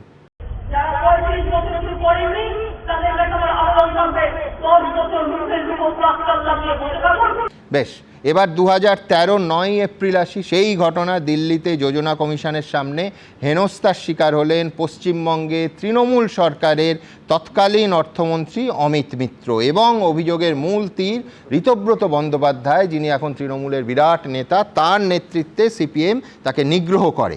তার কি প্রতিক্রিয়া হয়েছিল পশ্চিমবঙ্গে আমরা ভুলে গেছি। পরের পর শো করতে হয়েছিল, কারণ ওই একটা রাতে, শুধু রাতের মধ্যে 3000 সিপিএমের পার্টি অফিস হয় দখল, নয় ভাঙচুর, নয় আগুন জ্বালানো হয়েছিল। এই কলকাতা শহরে যেখানে বসে এই অনুষ্ঠান করছি, গাঙ্গুলি বাগান, পাটুলিতে সিপিএম অফিস প্রকাশ্যে ভাঙচুর করা হয়েছিল। এই রাজ্যের মমতা বন্দ্যোপাধ্যায়ের পুলিশ দাঁড়িয়ে দেখেছিল। শুধু কলকাতা নয়, উত্তর এবং দক্ষিণ 24 পরগনা, হাওড়া, হুগলি, শিলিগুড়ি, কোচবিহার, জেলায় জেলায় এই একই ঘটনা ঘটেছিল। আপনাদের মনে থাকবে যে প্রাক্তন মন্ত্রী বামফ্রন্টে সুদর্শন রায়চৌধুরীর গাড়ি ভাঙচুর করা হয়েছিল।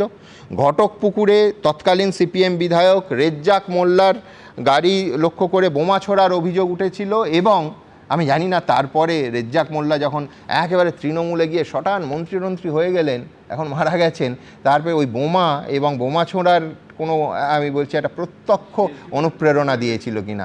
বিশ্বনাথ চক্রবর্তী মনে করাচ্ছেন যে শেষ জীবনে তিনি তার ভুল বুঝতে পেরেছেন, কিন্তু প্রথম জীবনে যা করেছিলেন সেটাও মারাত্মক। মন্ত্রী, বামফ্রন্টের মন্ত্রী থাকাকালীন এবং তারপরে তৃণমূলে যাওয়ার পর। আমি দ্রুত একবার দেখব যে এই ঘটনা নিয়ে, এই অমিত মিত্র নিগ্রহের ঘটনা নিয়ে পরবর্তীকালে শুভেন্দু অধিকারী কি বলেছিলেন, দেখুন। আমি সেই সময় মাননীয় মুখ্যমন্ত্রীকে পরিষ্কার, আমি মহাকরণে তখন তিনি বসতেন, বলতে শুনেছি এবং আমাদেরকেও তিনি বলেছেন যে একটা বড় অংশের মানুষ বামফ্রন্টকে ভোট দিয়েছে, তাদেরকে আমাদের পক্ষে আনতে হবে। তাই আমরা যেটা বলেছি, বদলা নয় বদল চাই, সেটা করতে হবে। কিন্তু 13 সালে আমি নিজে দেখেছিলাম যখন বিজ্ঞান ভবনে আমাদের অর্থ কমিশনের সভায় গেটে যখন ভাই ঋতব্রতর নেতৃত্বে হামলা হলো মুখ্যমন্ত্রীর উপরে, অমিত মিত্রর উপরে, সুব্রত মুখার্জির উপরে, সেই সময় সেই রাত্রেই নির্দেশ এসেছিল সমস্ত পার্টি অফিস ভেঙে গুড়িয়ে দাও সিপিএমের। এক রাত্রে 3500 পার্টি অফিস ভেঙে গুড়িয়ে দেওয়া হয়েছে। দেখুন, এই ছবিগুলো দেখানোর, মনে করিয়ে দেওয়ার দুটো স্পষ্ট কারণ আছে। এক হচ্ছে যারা বলছেন যে 11-র পর শুধুমাত্র মিষ্টি বিতরণ হয়েছিল আর রবীন্দ্রসঙ্গীত আর নজরুল গীতি গাওয়া হয়েছিল, তারা একেবারে মিথ্যে কথা বলছেন, স্ট্রেট মিথ্যে কথা বলছেন। আর 2 নম্বর কথা হচ্ছে যে এই ছবিটা আমরা বদলাতে চাই। যে কোনো বাঙালিকে জিজ্ঞেস করুন, দলমত নির্বিশেষে, যে কোনো সুস্থ মানুষ বলবেন যে কেন এরম হবে। আমাদের দেশের একাধিক রাজ্যে এখন সরকার বদল হয়, বিজেপির সরকার আসে, বিজেপির সরকার চলে যায়, কংগ্রেসের সরকার আসে, কংগ্রেসের সরকার চলে যায়, বিরোধীদের সরকার তৈরি হয়, বছরের পর বছর চলে, আবার চলেও যায়। কোনো রাজ্যে এই বদলের সময় সেই ভোটকে কেন্দ্র করে তার আগে একেবারে হত্যার সংস্কৃতি, রাজনৈতিক সংস্কৃতি, সেখানে খুনের সংস্কৃতিটা বন্ধ হয়ে গেছে এবং তারপরে পোস্টপোল ভায়োলেন্সের তো কোনো প্রশ্নই নেই, না প্রিপোল না পোস্টপোল। সেখানে পশ্চিমবঙ্গ এখনও ওই কুম্ভিপাকে ঘুরে যাচ্ছে। আমি পার্থদার কাছে আসবো যে বামপন্থীরা ভোট নিয়ে খুব সন্ত্রাসমুক্ত ভোট করতো তা নয়, কিন্তু কোথাও একটা কি আপনাদের মানে মনে হয় যে 11-তে কিচ্ছু কারুর গায়ে হাত পড়েনি যখন শুনেন, কিরাম লাগে? ও একটা ভালো যে আপনি নির্বাচনে জিততে পারেননি, পরাজিত হয়েছেন, কিন্তু আপনার বোধহয় টালিগঞ্জে বড় চেয়ার টেয়ার ছিল না, আপনি তো চেয়ার ছাড়াই বেশ হাঁটতে হাঁটতে চলে এলেন। না, হারকে অন্তত মেনে নিতে পেরেছেন। এটা ইনফ্যাক্ট গণতন্ত্রের একটা পূর্ব শর্ত যে আপনি যখন নামছেন কোনো একটা ভোটে, হার এবং জিত দুটোই আছে, এটাকে মানতে হবে। বর্তমান এবং প্রাক্তন দুটোই আছে, দুটোকে মানতে হবে। এবং কার্যত আপনি যদি বলেন এই দুটো ইলেকশন, যে দুটো রেজিম চেঞ্জ হয় 2011, তখনও আমি হচ্ছে যে ভোটে লড়েছিলাম ওই একই কেন্দ্র থেকে, টালিগঞ্জ থেকে। 2026-এ আবার আর একটা রেজিম চেঞ্জ যখন হচ্ছে, তখন সেখান থেকে আমি আবার ভোটে লড়েছি। ফলে দুটো রেজিম চেঞ্জ যখন হচ্ছে, পালাবদল যখন হচ্ছে, যে গুণগত পরিবর্তন আলোচনা করছিলেন আপনি, সেটাই আমি আসতে চাইছি। একটা পার্ট হচ্ছে যে মুখ্যমন্ত্রী নিজে হচ্ছে সরছেন না, পদত্যাগ করছেন না, আপনি অনেকক্ষণ দেখালেন। আমি একটাই কথা শুধু আমি বলছি যে এই যে প্রাক্তন শব্দটা আমাদের রাজ্য থেকে না কালচারে উঠে যাচ্ছে। এই যে আমলা যত দেখেছেন গত 8-10 বছর, এরা কেউ প্রাক্তন হয়েছেন? প্রত্যেকে অবসরের পরের দিন থেকে তারা আবার একটা কথা হচ্ছে বর্তমান হয়ে গেছেন।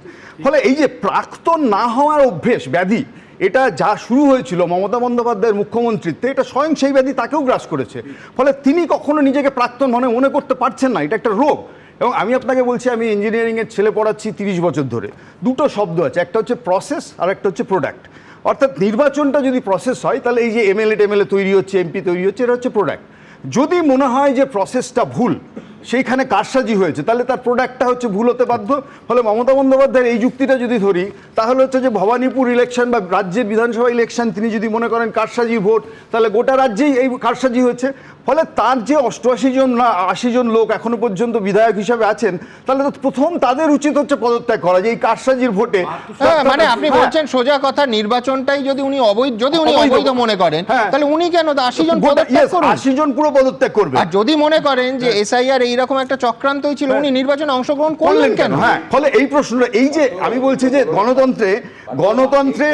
গণতন্ত্রের হচ্ছে যে এটাই হচ্ছে যে সবচেয়ে খারাপ দিক, যে পরাজয়টা তারা হচ্ছে স্বীকার করতে পারেন না।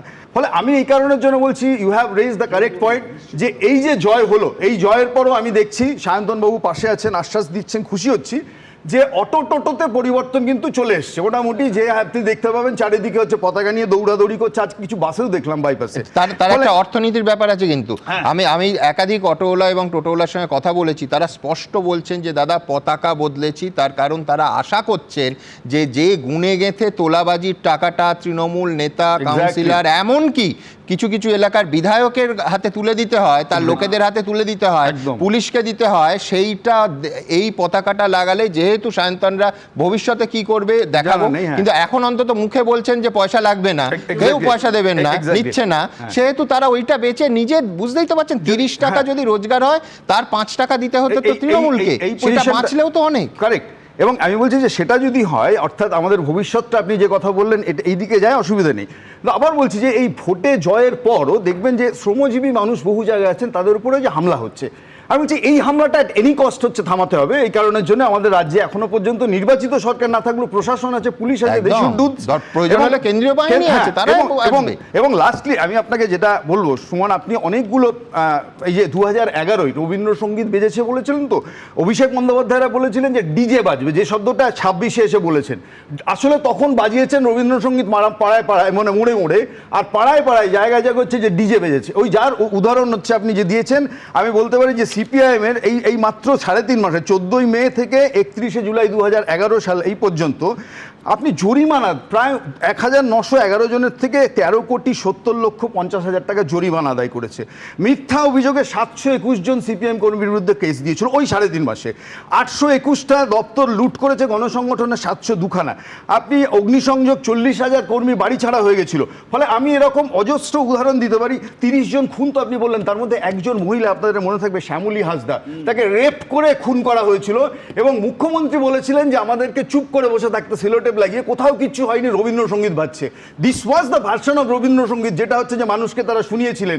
আর ওই রবীন্দ্রসঙ্গীতের আড়ালে এই গোটা কাজ চলেছিল 2011 জুড়ে। ফলে আজ যে পরিবর্তন হয়েছে, আমি একটাই বলে রাখি যে এই পরিবর্তন, আমি বলছি যে সরকার নতুন আসুক, লেট দেম ওয়ার্ক, কিন্তু আমি আশা করব যে 2019 সালে বিজেপির যত কর্মী খুন হয়েছিল পঞ্চায়েত নির্বাচনে, এবং সেই খুনের কারিগর যেসব তৃণমূলের নেতা ছিল, তারা যখন বিজেপিতে ঝাঁকে ঝাঁকে দল বদলে চলে যায়, তারা 2021-এ টিকিট পায়। This culture should also stop. আমি বলছি ওয়াশিং মেশিনের কালচার। একটা বিষয় এসছে, সেটা হচ্ছে অটো টোটো।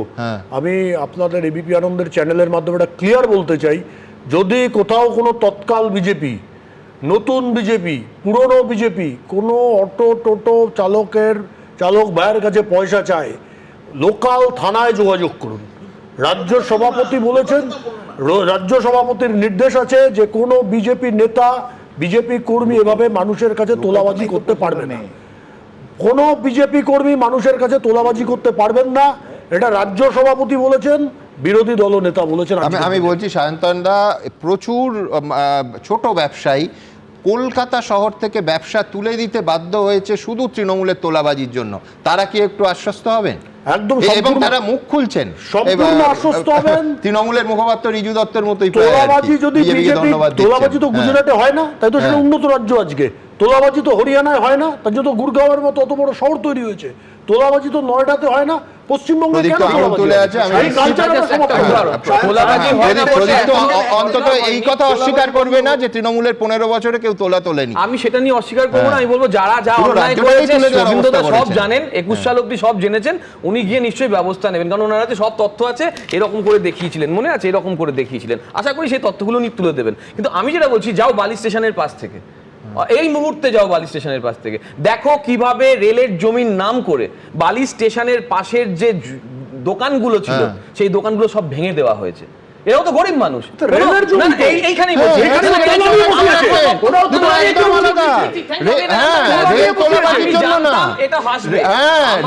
রেলের জমিতে বেআইনি ভাবে যদি কেউ বসবাস করে সেই উচ্ছেদ হওয়া উচিত। আমি অন ক্যামেরা বলছি, যে কোনো সুস্থ মানুষ, সভ্য সমাজ, সিভিলাইজড সোসাইটি মানবে যে রেলের জমি বেআইনি ভাবে, আমি বলছি এইখানে লক্ষ্য করুন, পাবলিক সেন্টিমেন্টে বেআইনি কাজ করতে তৃণমূল বছরের পর বছর যে ব্যবহার করেছে।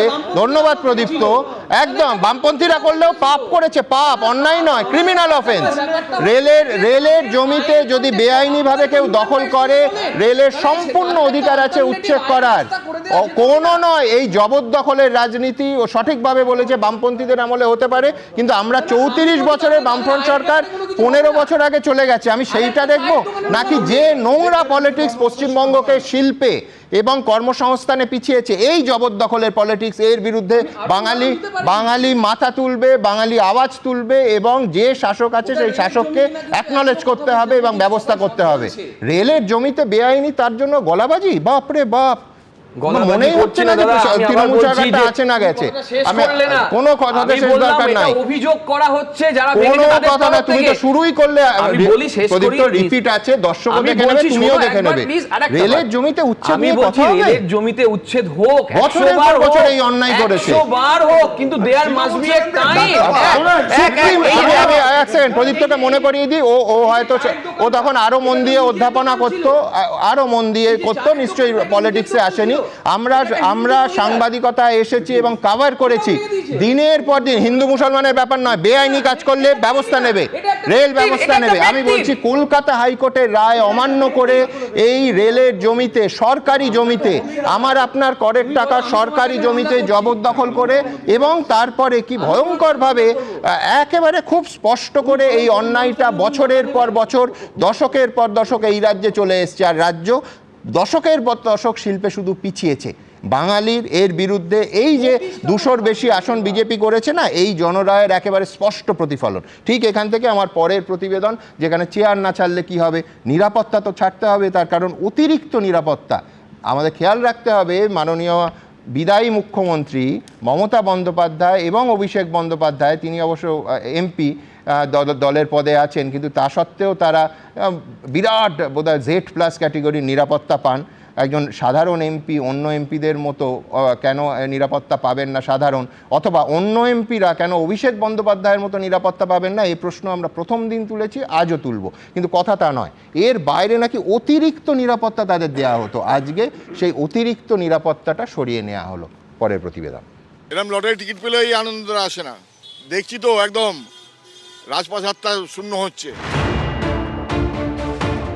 তৃণমূল জমানা শেষ, রাজপাট শেষ, সাম্রাজ্য এখন অতীত। অবশেষে মমতা বন্দ্যোপাধ্যায় এবং অভিষেক বন্দ্যোপাধ্যায়ের বাড়ির সামনে থেকে তুলে নেওয়া হলো অতিরিক্ত নিরাপত্তা। হরিশ চ্যাটার্জি স্ট্রিটে মমতা বন্দ্যোপাধ্যায়ের বাড়ি, হরেশ মুখার্জি রোড ও কালীঘাট রোডে অভিষেক বন্দ্যোপাধ্যায়ের বাড়ি, এবং ক্যামাক স্ট্রিটে অভিষেক বন্দ্যোপাধ্যায়ের অফিসের সামনে থেকে সরিয়ে নেওয়া হলো অতিরিক্ত নিরাপত্তা। নিরাপত্তার বাড়াবাড়িতে এতদিন যেখানে সাধারণ মানুষের জীবন অতিষ্ঠ হয়েছিল, সেখানে এখন আবার সাধারণ মানুষের অবাধ যাতায়াত, মুখে স্বস্তির হাসি। আমরা এখান থেকে এমনি হয়তো প্রয়োজনে কাজের সময় যেতাম, কিন্তু টাকাবার আমাদের ক্ষমতা ছিল না। এইদিকে নরক যন্ত্রণা আমরা এতদিন ভোগ করেছি, আজ আমরা মুক্ত। ভোটের ফল ঘোষণার রাতেই মমতা বন্দ্যোপাধ্যায়ের বাড়ির গলির সামনে সিজার ব্যারিকেড খুলে দেওয়া হয়েছিল।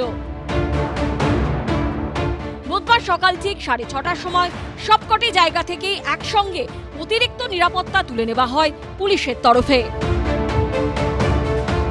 খাঁ করছে মমতা বন্দ্যোপাধ্যায়ের বাড়ির সামনের রাস্তা, এবং এই যে জায়গায় দাঁড়িয়ে রয়েছে, জায়গায় ডান দিকে পুলিশের যে কিয়ক্স বুথ সেটা সম্পূর্ণভাবে খালি করে দেওয়া হয়েছে আজকে সকাল থেকে। অন্যদিকে ইতিমধ্যেই কিন্তু এই যে সিজার ব্যারিকেড, সেই ব্যারিকেড গতকালকেই সরিয়ে দেওয়া হয়েছিল। গেটের সামনে যে সকল পুলিশ কর্মীরা এই রাস্তায় গলির মুখে ছিলেন সকাল 6:30টার সময়, সেই সকল পুলিশ কর্মীরাও এখান থেকে চলে গেছেন। একেবারে পুলিশের যে বুথ এখানে করা ছিল, সেই পুলিশের বুথ সম্পূর্ণভাবে খালি হয়ে গেছে। মমতা বন্দ্যোপাধ্যায় এবং অভিষেক বন্দ্যোপাধ্যায় দুজনেই Z+ নিরাপত্তা পেতেন। সূত্রের খবর, এখন কলকাতা পুলিশ এবং সিকিউরিটি কন্ট্রোল রিভিউ করতে গিয়ে দেখেছে তারা দুজনেই অতিরিক্ত কিছু নিরাপত্তা পেতেন। সেই অতিরিক্ত নিরাপত্তাই তুলে নেওয়া হয় বুধবার। Depending on the sensitivity of the area ওটা স্কেল ডাউন করা হয়েছে as per the categorisation existing as on date, that is there, that deployment is there on the ground. Harish Mukherjee রোডে এই হলো অভিষেক বন্দ্যোপাধ্যায়ের বাড়ি, শান্তিনিকেতন। বুধবার এখান থেকে তল্পি তল্পা গুটিয়ে চলে যান পুলিশ কর্মীরা। এটা হচ্ছে 188A Harish Mukherjee road. Police কর্মীরা তাদের চেয়ার ছিল, যা যা সরঞ্জাম ছিল, ফ্যান ছিল, সেই সব একেবারে তল্পি তল্পা গুটিয়ে নিয়ে তারা কিন্তু এই যে অভিষেক বন্দ্যোপাধ্যায় হরিশ মুখার্জি রোডের যে বাড়ি, সেই বাড়ির সামনে যে নিরাপত্তার দায়িত্বে যারা ছিল তারা সেই জায়গা ছাড়ছেন। বেসিক্যালি ও একটা 2 টাকার মাস্তান। অনেক দিন আগে জাস্টিস গাঙ্গুলি বলেছিলেন তালপাতার সেপাই, তখন ওর হাতে কিছু পাওয়ার ছিল, সব কিছু নিয়ে ওরা দাপিয়ে বেরিয়েছে। এখন আর সেটা হবে না, সেটা আমরা বুঝতে পেরেছি। আমি আমার কুকুরটাকে নিয়ে হাঁটতে পারতাম না, আমার স্ত্রীর উঠতে অসুবিধা হতো।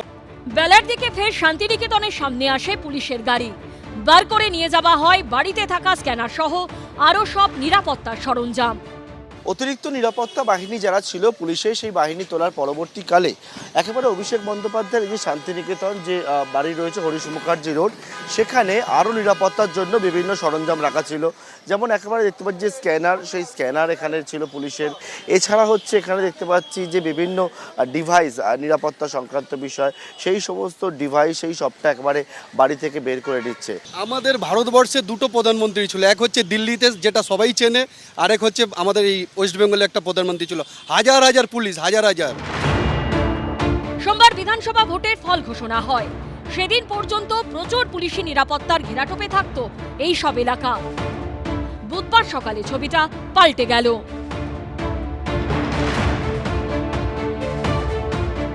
এখানে তো পুলিশের সব বসা ছিল। হ্যাঁ ছিলেন, এখন ওনার উপর থেকে কি অর্ডার এসছে দেখলাম, একটা পরে সব বেরিয়ে গেল। আমাদের এই দোকান আছে অভিষেক হার্ডওয়ার্স, আমরা ওই দোকানের স্টাফ। এদিন ক্যামাত স্ট্রিটে অভিষেক বন্দ্যোপাধ্যায়ের অফিসের সামনে থেকেও অতিরিক্ত নিরাপত্তা কর্মীদের তুলে নেওয়া হয়। সূত্রের খবর, এরপর নিরাপত্তার বিষয়টা ফের পর্যালোচনা করে দেখা হবে। পার্থপ্রতিম ঘোষ ও সুদীপ্ত আচার্যর রিপোর্ট, এবিপি আনন্দ। দেখুন, রেলের জমি দখল নিয়ে এত কথা হলো, আমার শুধু মনে পড়ে গেল এই নির্বাচনের আগে সপ্তাহের পর সপ্তাহ, মাসের পর মাস সামান্য একটা কাজ, সেখানে রেলকে অনুমতি দেয়া হলো না। কলকাতা হাইকোর্টের মাননীয় বিচারপতিরা বারবার নির্দেশ দিলেন, তাতেও জোড়া হলো না। কেন? যদি আমার ধারণা, আশঙ্কা ছিল দেশের প্রধানমন্ত্রী এসে ওইটা যুক্ত করে সামান্য 1.5 দিনের কাজ বাকি আছে, যদি কৃতিত্বটা নিয়ে নেন, তার জন্য হাজার হাজার মানুষ সাফার করলেন এবং কাজটা শেষ হলো না। এই হচ্ছে রাজনীতি, যখন একেবারে জনস্বার্থের ওপরে গলা চেপে ধরে তখন ঠিক এই অবস্থা হয়। আর তারই জবাব মানুষ দিয়েছেন ওই 200-র ওপর আসন বিরোধীদের দিয়ে। আমি এইবার আসবো যে দেখুন, 2/3 রেজাল্টের কথা যখন বললাম, 2/3 বেশি সংখ্যাগরিষ্ঠতা নিয়ে একটা দল ক্ষমতায় এসছে। শুধু তাই নয়, মুখ্যমন্ত্রী সহ 22 জন মন্ত্রী হেরে ভূত হয়েছেন। 9টা জেলায় তৃণমূল কংগ্রেস খাতাও খুলতে পারেননি। ভাবুন, একটা বিধানসভা কেন্দ্রে জিততে পারেনি। স্বয়ং মুখ্যমন্ত্রী বিপুল ভোটে নিজের কেন্দ্র ভবানীপুরে হেরে গেছেন। এরপর আমি গ্রেসফুলি পরাজয়টা স্বীকার করলাম না, নিজেকে দায়িত্বশীল বিরোধীর আসনে বসানোর যে সুবর্ণ সুযোগ মানুষ দিয়েছিল আমায়, সেটাকে আমি হেলায় হারালাম। আমি ধরেই নিলাম যে রাষ্ট্রপতি শাসন দুদিনের জন্য জারি হলো, টেকনিক্যালি রাষ্ট্রপতি শাসন রাজ্যপাল চালাবেন। আচ্ছা, তাতে তৃণমূলের কি রাজনৈতিক লাভ হতে পারে বিশ্বনাথ দা? এই অঙ্কটা কি, কেন এটা? দেখুন সুমনদা, আপনারা যেটা বলবার চেষ্টা করছেন, আপনি মমতা বন্দ্যোপাধ্যায়ের যদি রাজনৈতিক জীবনটাই দেখেন, তাহলে বারবার কিন্তু তিনি সংবিধানের বাইরে গিয়ে কাজ করেছেন। মমতা বন্দ্যোপাধ্যায় সংবিধান মানেন না, সংবিধানের বাইরে সব সময় কিন্তু চলবার চেষ্টা করেছেন। বিরোধী দলের যখন ছিলেন তখনও তার অবস্থান, শাসক হয়ে একই অবস্থান। মানে এইবারের উদাহরণটা একদম নির্লজ্জকতার একটা চূড়ান্ত। তিনবারের মুখ্যমন্ত্রী থাকার পরে তিনি পদত্যাগ করছেন না, এটার চূড়ান্ত নির্লজ্জকতা না হলে মানে একেবারে বলা যায় চূড়ান্ত নির্লজ্জ অবস্থান ছাড়া একজন মানুষ এতদিনের রাজনীতিবিদ তিনি পদত্যাগ না করে কি বার্তা দিতে চাইছেন? দেখুন, এইটা বিরোধী দল যখন ছিল, আপনার মনে থাকতে পারেন, উনি বিরোধী নেতা হিসেবে 2001 সালের পরাজয় মেনেছিলেন, মানেননি, শপথ অনুষ্ঠানে যাননি। 2006-এর নির্বাচন মেনেছিলেন উনি, বিরোধী থাকাকালীন মানেননি। যখন শাসক হয়েছেন 2019 সালের লোকসভা নির্বাচনে 18টা আসন বিজেপি পেল, ওনার প্রথম স্টেটমেন্টটা কি ছিল? ইভিএমের কারসাজি। এবং উনি দাবি তুললেন যে ব্যালট পেপার ফিরিয়ে আনতে হবে, ব্যালট পেপার ফিরিয়ে আনার দাবি উনি তুললেন 19-এর। আমি আপনাকে খুব পরিষ্কার করে বলতে চাইছি যে মমতা বন্দ্যোপাধ্যায় এবং সংবিধান না মানাটা কার্যত একটা সমার্থক শব্দ। কেন এই কথাটা আপনাকে বলছি যে উনি বিশ্বনাথ, এইখানে আপনাকে আমি হোল্ড করলাম, তার কারণ ইভিএম এর কথা হলো। আমি বলছি একই দলের একই ব্যক্তির আলাদা অবস্থান কি করে হয়? ধরুন ইভিএমকে সন্দেহ যখন 2024 সালে 16ই ডিসেম্বর ওমর আবদুল্লাহ করলেন বা কংগ্রেস করছেন, তখন অভিষেক বন্দ্যোপাধ্যায় অন ক্যামেরা বলছেন যারা ইভিএম নিয়ে প্রশ্ন তুলছেন তাদের কাছে কিছু থাকলে নির্বাচন কমিশনে গিয়ে ডেমো দিন, মনে হয় না অভিযোগের কোনো সারবর্তা আছে ইত্যাদি। কি বলেছিলেন অভিষেক আর আজকে কি বলছেন দেখাবো, আগে দেখাবো যে ওই 2024-এর 16ই ডিসেম্বর কি বলেছিলেন। जो लोग ईवीएम पे सवाल उठा रहे हैं, अगर उनके पास कुछ है तो इलेक्शन कमीशन को जाके वो डेमो दिखानी चाहिए। ये जो एलिगेशन है इसमें कोई सब्सटेंस है।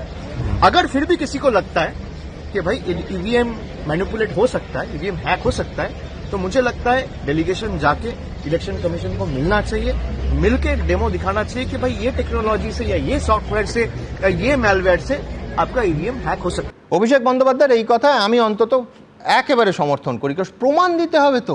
আমি বলছি ইভিএম খারাপ, আমি বলছি ইভিএম হ্যাক হয়েছে, আমি বলছি ইভিএম রাতে ভাবুন বদলা বদলি হয়ে গেছে, চুরি হয়ে গেছে। তৃণমূল কর্মীরা প্রত্যেকটা কাউন্টিং সেন্টার ঘিরে ছিলেন এবং মেক নো মিস্টেক, কালকে দেখলাম মমতা বন্দ্যোপাধ্যায় বললেন যে মিডিয়া দেখে সবাই নাকি বেরিয়ে গেছে, বাজে কথা।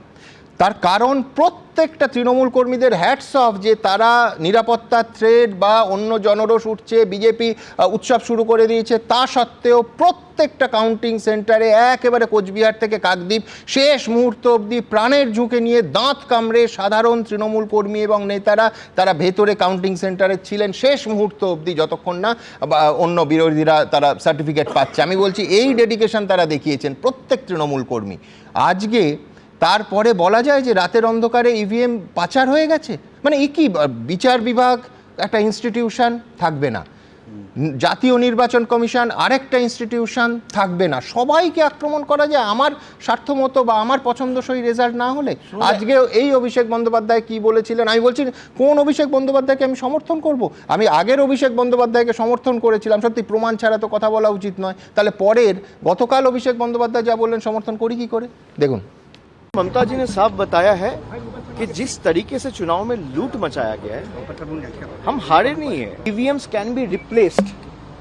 तो बहुत जगह से हमारे पास फीडबैक आया है और ये रिटर्निंग ऑफिसर को काउंटिंग वाले दिन पे जमा भी दिया गया है कि जिस ईवीएम पे वोट हुआ है, जब उसको काउंटिंग टेबल पे मैच कर रहे हैं तो सीरियल नंबर 17C के साथ मैच ही नहीं कर रहे। ऐसे 10 ईवीएम कल्याणी से आया है, मेमोरी से आया है। मैं आपको कंप्लेंट का कॉपी देता हूं जहां पे 17C में जो ईवीएम रिकॉर्ड हुआ था और जो काउंटिंग टेबल में जो ईवीएम आया है, दोनों अलग मशीन है, सीरियल नंबर मैच ही नहीं कर रहे। কোন অভিষেক বন্দ্যোপাধ্যায়? আবার এই অভিষেক বন্দ্যোপাধ্যায় ভোটের রেজাল্ট বেরোনোর পর, আগে নয়, তিনি বলছেন, এই বাইটে আপনারা দেখলেন, এখানে বললেন যে হাম লোগ হারে নেই হ্যাঁ, আবার তিনি লিখছেন whatever verdict the people deliver must be accepted by everyone in a civilized society। নিজে লিখছেন প্রথম বাক্য। শুনুন, আমি আপনাকে বলছি সাংবিধানিক নৈতিকতার সামান্য যদি মানে থাকতো, রেস থাকতো, তাহলে মমতা বন্দ্যোপাধ্যায় 93% মানুষ যারা রৌদ্র ঝড়ে বৃষ্টিতে সেদিন লাইনে দাঁড়িয়ে ভোট দিয়েছেন তাদের সম্মান করতেন। তিনি কিন্তু 93% মানুষের সাথে বিশ্বাসঘাতকতা করলেন। তিনবারের মুখ্যমন্ত্রী হিসাবে পদত্যাগ না করে সাংবিধানিক রীতি ভেঙে তিনি যেটা করলেন সেটা কিন্তু কলঙ্কজনক একটা ইতিহাস তৈরি করলেন। এই মমতা বন্দ্যোপাধ্যায়কে আপনি সাংবিধানিক জায়গায় কখনো দেখেছেন? যখন বিরোধী দলের মানে ছিলেন তখন একরকম অবস্থা, শাসক হয়ে কী করলেন? একটা মিনিমাম পলিটিক্স এবং অ্যাডমিনিস্ট্রেশনের মধ্যে পার্থক্য থাকার কথা। দিনের পর দিন আপনার স্টুডিওতে বলেছি, উনি রাজনীতি এবং প্রশাসনকে একাকার করে দিতেন দিনের পর দিন। যেমন তিনি মানে নবান্নে বসে রীতিমতন তার দলের বক্তব্য রাখতেন, জাতীয় পতাকা, অশোক স্তম্ভ, অথচ তিনি তৃণমূল কংগ্রেসের এবং বিজেপির বিরুদ্ধে বিষাদগার করছেন, সিপিএমের বিরুদ্ধে। তিনি ডেভেলপমেন্টের মিটিং জেলাতে করছেন, অথচ কোনো বিরোধী দলের এমএলএকে ডাকতেন না, বিরোধী দলের এমএলএকে জীবনে কোনো দিন ডাকতেন না, এবং এতটাই পলিটিসাইজেশন করতেন। দিনের পর দিন আমরা যেটা দেখেছি সুমনদা, যে কখন বিরোধীরা যদি কোনো মিটিং মিছিল করবার মানে জন্য আবেদন করতো পুলিশের কাছে, তিনি দিনের পর দিন পুলিশকে কার্যত নির্দেশ দিয়ে রেখেছিলেন যে বিরোধী দলের নেতা বা তাদেরকে কোনো মিটিং মিছিল করতে দেওয়া যাবে না। গণতান্ত্রিক অধিকারকে অগ্রাহ্য করে তিনি এই কাজটা করতেন। বাধ্য হয়ে তাদেরকে হাইকোর্টে গিয়ে মানে মামলা করে সেটা আনতে হতো। আপনি আমায় বলুন সুমনদা, যদি তোমাদের কমপ্লেন থাকতো, এবার ইলেকশন কমিশন আগের থেকে ঘোষণা করেছিল যে রিকাউন্টিংয়ের সুযোগ আছে, 2 জায়গায় রিকাউন্টিংও হয়েছে। এক জায়গায় তৃণমূল জিতেছে, রতিনবাবু তৃণমূলে, বিজেপি জিতেছে। আপনি যদি সত্যি রিকাউন্টিং মানে দাবি করতেন, আমি যদি দেখতাম যে না 200টা জায়গায় আপনি রিকাউন্টিংয়ে দাবি করেছেন, তাও একটা কথা ছিল। আপনি অ্যাপ্রোপ্রিয়েট ফোরাম, যেটা হলো মানে ইলেকশনের যে কোনো রিট পিটিশন কলকাতা হাইকোর্টে করা যেত, আপনি রিট পিটিশন না করে আপনি হাওয়া গরম করছেন। এবং সবচেয়ে বড় কথা, আপনি বিশ্বাসঘাতকতা করছেন হলো জনসাধারণের সাথে, যারা মানে 93% রেকর্ড পরিমাণে মানুষ অংশ নিয়ে ভোট দিল একটা সরকার গঠন, সর্বত্র পরিবর্তন। আপনি নিজে পরাজিত হয়েছেন, আপনি পরাজয়টাকে মেনে নিতে পারছেন না। আপনি আমায় বলুন যে কাউন্টিংয়ের দিন একদম সংখ্যা বলছি 38 জন এমএলএ, 38 জন এমএলএ যখন পরাজিত হয়েছে কাউন্টার সেন্টার থেকে, কোনো বিজেপি কর্মী না, সাধারণ লোক, ইনক্লুডিং মমতা বন্দ্যোপাধ্যায়কে কেন চোর বলেছে। বামপন্থীরা 11 সালে ক্ষমতা হারিয়েছিল, কাউন্টিং সেন্টার থেকে যখন বামপন্থী এমএলএরা বেরোচ্ছিল পরাজিত হয়ে, তাদের বিরুদ্ধে কি চোর স্লোগান উঠেছিল? কেন মমতা বন্দ্যোপাধ্যায়কে চোর স্লোগান শুনতে হয়েছে? কেন 38 জন এমএলএ যারা পরাজিত হয়েছেন তাদের চোর স্লোগান শুনে বাড়িতে ঢুকতে হয়েছে? তার কারণটা হলো যে কার্যত বলা যায় যে দুর্নীতিটাকে আপনি প্রাতিষ্ঠানিক রূপ দিয়েছিলেন, কোন রাজনীতির সামান্যতম শিষ্টাচার দিনের পর দিন মানেননি। এক্ষেত্রেও আপনি কিন্তু সেই একইভাবে ক্ষমতা ধরে রাখবার জন্য, 2 দিন অতিরিক্ত ক্ষমতা থাকবার জন্য সমস্ত সাংবিধানিক নৈতিকতাকে অগ্রাহ্য করলেন, যেটা কলঙ্ক আপনার একটা জীবনে সবচেয়ে বড় কলঙ্ক। আমি জাস্ট একটা মনে করিয়ে দিই ব্যাপারটা, যে জয়মাল্য বাগচির 13/4/2026 তার একটা উক্তি, এখন তো আমরা অনেক আগে উক্তি নিয়ে কথা বলতাম। Suppose the margin in 2% and 15% of the electorate who are mapped could not vote ... we would definitely have to apply our minds.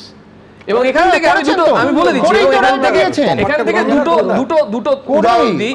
Rajarhat new টাউনে বিজেপি যিনি জিতেছেন তিনি 316 ভোটে জিতেছেন, আর টোটাল ইলেক্টোরেট বাদ হয়েছে 24,132 জন। এবার তুমি বাদ যাওয়াটাকে যোগ করবে, ওরা তৃণমূলকে দিত, সেটা দিত, তার কারণ এই ভোট ভোটার এই আর একটা লাইন বললে আমার শেষ হয়ে যাবে। একটা উদাহরণ, একটা লাইন, শামশেরগঞ্জে জিতেছে হচ্ছে 7,587-তে, আর টোটাল ইলেক্টোরেট বাদ হয়েছে 74,775। আমার বক্তব্য হচ্ছে যেখানে টোটাল তৃণমূল ভোট পেয়েছে 2,51,49,000 কিছু বেশি, আমি বলছি 2,51,400 2,51,49,000 51,49,000। আমার বক্তব্য খুব পরিষ্কার, দিস ইজ এ রেজিস্ট্যান্স এবং তোমরা যে যাই বলো ওনার উচিত ছিল কি অনুচিত ছিল, শান্তনদাও বলেছে যে এটা কোনো সাংবিধানিক সংকট নয়। একটা বলেছো না সাংবিধানিক সংকট না, এক সেকেন্ড, খুব ভালো না শান্তন, এক সেকেন্ড, একটু অঙ্কটা হলে আমি অঙ্ক খুব পছন্দ করি। তো আমি বলছি লক্ষ্য করুন, ফ্যালাসিটা লক্ষ্য করুন, এই ভয়ঙ্কর অঙ্কটা তৃণমূল সকাল থেকে রাত অবধি খাওয়ানোর চেষ্টা করছে। কি প্রথম কথা, ও 27 লক্ষ ধরছে। প্রথম কথা আমি ধরেই নিচ্ছি তর্কের খাতিরে 27 লক্ষই ভয়ঙ্কর, বিএলওরা নির্বাচন কমিশন ভুল করেছে, বিরাট চক্রান্ত হয়েছে, 27 লক্ষই বৈধ নাগরিক, তারা বাদ চলে গেছে, which is not the fact, একদম নির্জলা মিথ্যে এটা। দুই হচ্ছে আমি ধরে নিচ্ছি 27 লক্ষ তৃণমূল কংগ্রেস পেয়েছে। প্রথম কথা, কোন গ্যারান্টি যে 27 লক্ষ মানুষ যদি তারা থাকতেন তারা তৃণমূল কংগ্রেসকে ভোট দিচ্ছেন? এক সেকেন্ড, প্রশ্ন এক, 27 লক্ষ যোগ করছেন কোথা থেকে? দুই, যেটাও বললো যে তারা দিত, হ্যাঁ তারা দিত তো, 63 লাখ যেটা বাদ গেছে, যেটা নিয়ে তৃণমূলও প্রশ্ন হয়নি, বছরের পর বছর যারা মৃত voter, permanently shifted voter, missing voter, তাদের যে ছাপ্পাটা প্রথমে বামেরা তারপরে নিখুঁতভাবে তৃণমূল কংগ্রেস দিয়েছে, সেটা শূন্য হয়ে গেছে ওই 63 লাখে, যার ফলে ঠিকই ক্ষতি ওদেরই হয়েছে। কিন্তু আমি বলছি তোমার অঙ্কটা শেষ পার্টটা শোনো, যেটা তোমার মনে হবে তুমি অঙ্কটা কেন অনেয়ার বললে, সেটা হচ্ছে বিজেপির ভোট বেড়েছে 63 লক্ষ, ভাবুন ভোট বেড়েছে, তৃণমূল কংগ্রেসের ভোট কমেছে একদম 21-এর তুলনায় বলছি 29 লক্ষ। আপনি 63-র সঙ্গে 27 যোগ করে দিন, এক সেকেন্ডের জন্য আমরা অঙ্কবিদ হয়ে যাই, আমরা কোনো পলিটিক্যাল দিচ্ছি না, অন্য দিকটা সুবিধা হলে অন্য দিকটা তো বলবে, কিন্তু এটা তো অঙ্ক। আপনি 27 লক্ষ তার সঙ্গে যোগ করলেও 63 লক্ষের থেকে বিজেপি এই রাজ্যের ক্ষমতায় আসছে, সিম্পল অঙ্ক, একেবারে সিম্পল অঙ্ক। এটাকে ঘুরিয়ে পেঁচিয়ে অনেক কিছু হচ্ছে, কিন্তু সমিতদার কাছে অনেক লাইন যোগ করেছে ভাই, এবার সমিতদার কাছে উদাহরণটা দিলে আমার আরও কথা বলতে হবে, অনুষ্ঠানের সময় প্রায় শেষ। সমিতদা, আমি বলছি বিরোধী নেত্রী হিসেবে যে যাই বলুক, আমি বলছি সায়ন্তনরা অন্য হতে পারেন, একমত না হতে পারেন, আমার মনে হয় পশ্চিমবঙ্গের সর্বকালের সেরা বিরোধী নেত্রীর নাম মমতা বন্দ্যোপাধ্যায়। গোটা দেশে এমনকি আন্তর্জাতিক স্তরে মমতা বন্দ্যোপাধ্যায় বিরোধী নেত্রী হিসেবে পরিচিত ছিলেন, স্ট্রিট ফাইটার হিসেবে পরিচিত ছিলেন।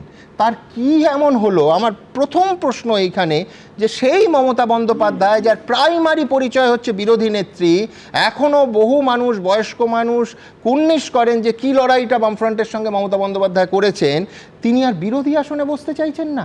এ কি করে, মানে 15 বছরের গদির অভ্যেস, নাকি সামনে পুলিশ পেছনে পুলিশ, নাকি পুলিশের ওই লম্বা লম্বা স্যালুট, নাকি আমি বলছি ইন্টেলেকচুয়াল কবি সাহিত্যিকদের নির্লজ্জ তেলবাজি, এই পুরো জিনিসটাতে, কারণ Mamata Bandyopadhyay make no mistake 22টা গাড়ির কনভয় যেটা অনেকে নিয়ে তো চলেননি, তার কি এমন অভ্যেস হলো যে তিনি এখন বিরোধী আসনে বসতে ভয় পাচ্ছেন?